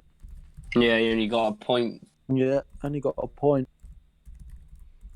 So... Yeah, but Hayden's more the player to have as your bench player, I think, more than actually playing. Yeah. If you want to play in Newcastle player, I think you'd try and go up to Almiron or even Maxim. Yeah, but even if Hayden's not playing, then who do we get as like 4.5? Who is that now? There's what's his name? Stevens from Moy. Brighton. Moy from Brighton, mate. Oh yeah, Moy. If you go up a little bit, Fleck. Even that, I think this. To see how this Bird settles in, he might be worth it at 5. I don't know who else is there, but Douglas Luiz maybe. Just know that United are then going to turn up against Chelsea just when I don't want them to. It always happens. Yes, Steve, I was just going to say, I played Nasu in the Champions League today. You never guessed what differential he had in midfield. Snodgrass. Hold on. Yeah. Come on. Well, did you just say it? Snodgrass? Yeah, he had Snodgrass. He got like 2 goals and an 14 assist. points or You've something. just reminded me. I wonder if Do you know what group you're in, Steve? Group C. I'll check your I'm result. against Disable. He'll have captain Salah, so I'll have lost to him. And if I beat Disable, I go into second spot in the group stages. But he'll have captained Salah, so he'll have beaten me this particular game week. I want to check I'm on to see if Ray I'm Joyce on 1 has still point in got- the Champions League. Had one I'm draw on- and 2. I'm on 3 points because I lost against Mechanic. I lost to Davy P. Lost today, and I beat FPL Chef. So I think I'm like 3rd, maybe 4th now. Oh my goodness. Ray Joyce, who's doing so well in our Elite Champions League, 16th as of today, so to speak. Charlie, first sub, Snodgrass. And Oh my god. he's not going to get anybody on. Well, he's not going to come on because the only player that didn't play was Kelly. Steve-O. Yeah. Luke, Captain Callum Wilson this week. He's on this says he's on 47 points without bonus. Without bonus. Yeah. Goal. And he's got Son and De Bruyne left to play. Son and Did he captain Callum Wilson? Yeah. Well, He I've had got. Salah vice. Hold on. Wow. Diego Delo there. Paulie. About an inch wide from a header from a Wan-Bissaka cross. It looked as though he was falling over when he headed it as well. Well, Phil, all I can say is that my Go on. differential is the Aguero captaincy. So unless Aguero gets me 2 goals tomorrow, I ain't got any chance of beating Disable, unfortunately, because obviously I took a -8. I keep forgetting that. I took a -8, and that's completely backfired. But sorry, FPL tips. You were saying in the Champions League, you've what did you say? You've won 1 and drawn I'm on 2. 1 point. No, lost 2, drawn 1. It's going well. It's just my past 2 weeks. Oh, that's it. Yeah, finished 0-0. Yeah. What a drab game. Paulie, What a dreadful game. Paulie, give us the summary of that game. Yeah, it were pretty end to end towards the end, and then when it got into the final third, there were just no end product from either team. Both teams defended well. Bowley was actually really good for Wolves. Fernandes looked lively. Maguire was his usual self. He looked quite solid. Other than that, not really much. Right, well, I'm now going to do the move. Lundstrom out for Bowley. Let's get it done. Let's get it out the way. Let's finish it. Did Bowley was okay at the end of it, was he? Yeah, he's Didn't fine. break his legs. Yeah, Right yeah. then, Bowley is coming in. Done. Charlie, do it with me. Get it done. I will. I'll do it. I'll do it after my tea. Right, make transfers. That is confirmed. Done. Live on air. Right then. When what last time any of you guys saw someone swap shirts after a Premier League game? Years I ago. don't watch it. So. Because Fernandes has just swapped his shirt with that new Wolves player. Oh, the really young one. Yeah. It's probably because they're both making Portuguese their anyway. debuts. They're both doing their debuts as well. Yeah, and they're both Portuguese. It's Mm. I'm not quite sold on this Fernandes. No, don't buy him. You're not sold on him, Phil. Not as an FPL. He's not someone I'm going to. Nah, I mean it's just the fact that as well. Like you got Martial up front. He ain't been finishing his chances, has he? Yeah. What did Martial do in that game? Nothing. I actually don't. Bruno Fernandes was definitely the most lively player on the pitch, but I don't fancy a United asset. Nah, I mean their fixtures are I think decent, United aren't they turn in like weeks, don't they? They go on a nice green run in like. they? Yeah, they 5 got a weeks. green running, but they're just not enough consistent players, are they? They're just Fernandes. I think just take the 4 weeks to watch it. maybe even go for the double, depending on where United are at the time and how they sit in Europe. Yeah. It's so someone on Twitter just posted. It's worth noting. So people with Traore, because of when they play, the press conference for their game will be after the deadline, so we won't know if he's fit. Yeah. Oh, good. You should. They got like 2 weeks though, so you should be. He does alright. have 2 weeks, yeah, but we just won't know. I haven't got him anyway. I got Trossard. Oh my god. Guys, I'm calling it an evening. That's going to be the end of it. But as I always do with all our guests, I always like to give them their last say. You can say or ask anything you like, so long as it's not involving swearing. So I'm going to have to do this in chronological order. So Charlie, you have the final say before we let you go. Take it away. Well, thank God I had Salah vice captain, as I forgot to do my transfers.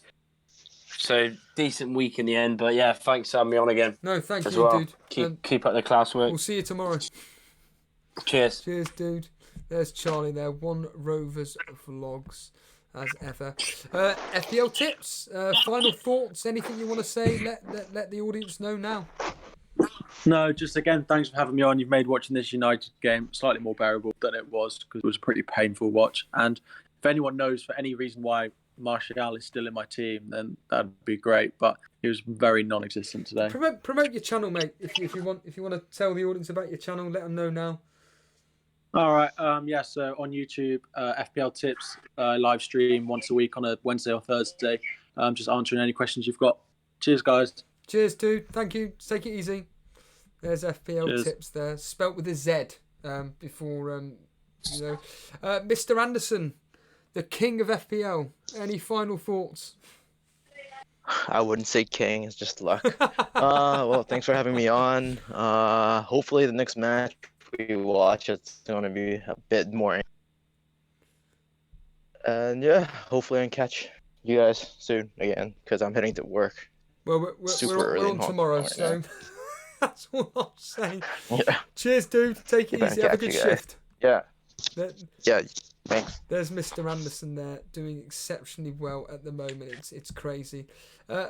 Paulie, our correspondent for tonight's game on that drab Man U versus Wolves game. Any final thoughts? Frustrating as a Man United fan, but I think I've had a decent week FPL wise with the wildcard actually working out for once. Yeah, absolutely. I just need someone to talk me out to Zaha, I think.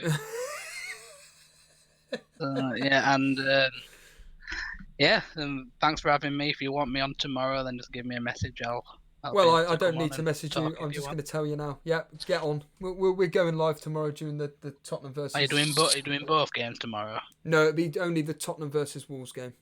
So right. I'll just come live on then. That's all you need to know. And no problem. I'm happy to have you on as ever. It was brilliant. Yeah. Cheers, Paulie. Cheers. Thanks for having me. See you later. See you tomorrow, pal. And Phil. Yes, mate. Any final thoughts? So say, pray for Aubameyang. Hopefully, I manage to win my Champions League game. Do you want to play? Get another 3 points. Do you? Yeah, might have to. What are your plans for the week with Jason being away? Are you going to be doing a prediction show? There's definitely going to be a prediction Thursday? show. To be honest with you, I don't even know when I'm off, because unfortunately I'm having to work every single. I'll have to let you know when I'm going live next, but just I'll do all the admin in a second. But if you want to do it one of the mornings instead, I'll be free most mornings when I get in from work. Morning stream. This is the irony. It's just virtually impossible for me to do morning streams at the moment. The earliest that I can do is essentially when I'm next day off, which would be, I don't even know when I'm next off. That's the crazy thing. It's either Tuesday or Thursday, but I'm not quite sure when. But but there's definitely going to be a couple of streams next week. I'm sure that I'll do some impromptu one at some point. Who knows? Depending on how I feel. I wouldn't mind going through the Champions League stuff. But cheers, Phil. I appreciate the offer. No worries, mate. I'll Alright, take care, guys. See you tomorrow. There's Phil there, one of our regular contributors to the show. Really appreciate all the guys coming on. I don't even know how many people were on with us at one stage. There was about 8 or 9 of us. Absolutely crazy. And that's it, everybody. That's the end of 3 hours and 20 minutes. Crazy. Absolutely crazy. But not quite a record for all you people that were joined us within the summer. We were doing almost 4-hour streams. Absolutely ludicrous. But yeah, there we have it. What an incredible game week. Essentially, I'll sum it up. Lots of goals, but no FPL assets. As you saw live, I did my transfer. I did Bowley in for Lundstrom. Lundstrom, clear off, waste of space. And yeah, there's my team set up already for the next game week. That's pretty much how it will stay, to be honest with you. I have no hope in Leicester assets whatsoever, but we don't need to talk about that. So, yes. Oh, blimey. Show me the Mane's here. He's finally joined us after God knows how long. Well done on your score, by the way.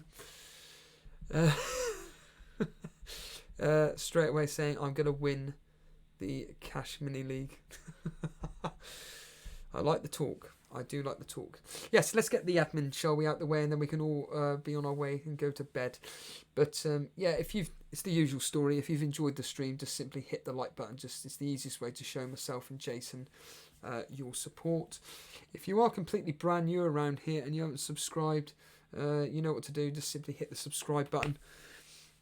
Follow us on Twitter and Instagram at Elite FPL. That's where you will find out everything regarding when we're going live. For example, today I announced through Twitter and then of course through the Discord that the stream would be a lot later, but you know, these things unfortunately happen. But that's the easiest way to find out what's going on with our particular shows, to be honest with you. I'll just immediately tweet out and then I'll just share it in the Discord, of course, and that's how, of course, people come live on air, like Mr. Anderson, FPL Tips, Charlie, Paulie, Phil, and of course Statman earlier on. Really, really do appreciate the guys that come on from Discord. It really does help the stream move along a lot more quick. I mean, I can't believe that I've been on for 3 hours, nearly 3.5 hours, just thanks to the wonderful conversation that we've all had. Other than that, I can't think of any other admin other than have a good evening, everybody, and we will... Well, that's a good point. Yeah, tomorrow I'll be covering the Tottenham versus Man City game. Hopefully my luck continues with my live streaming that I do with the Sunday afternoon kickoffs, because I've had a captain over the last few Sundays, and yeah, it's always paid off. So I'm hoping that it will pay off tomorrow, because like with Aussie Boy, it is a case of I will be having a very happy game week whatsoever. Daily Pool, I've just got in, Steve. Well, I'll be saying goodbye to you in a second. Did you do Salah captain? Nope. I did what I've said all along, which is Aguero. Anyhow, yes, tomorrow afternoon covering the Tottenham versus Man City game. So join myself, Paulie, along with whoever else wants to join us live on air watching that game. So that's what, 4:30 kickoff tomorrow, I think it is. So yeah, we'll probably go a couple of minutes before it officially kicks off. But yeah, other than that, have a good evening, everybody, and see you all tomorrow.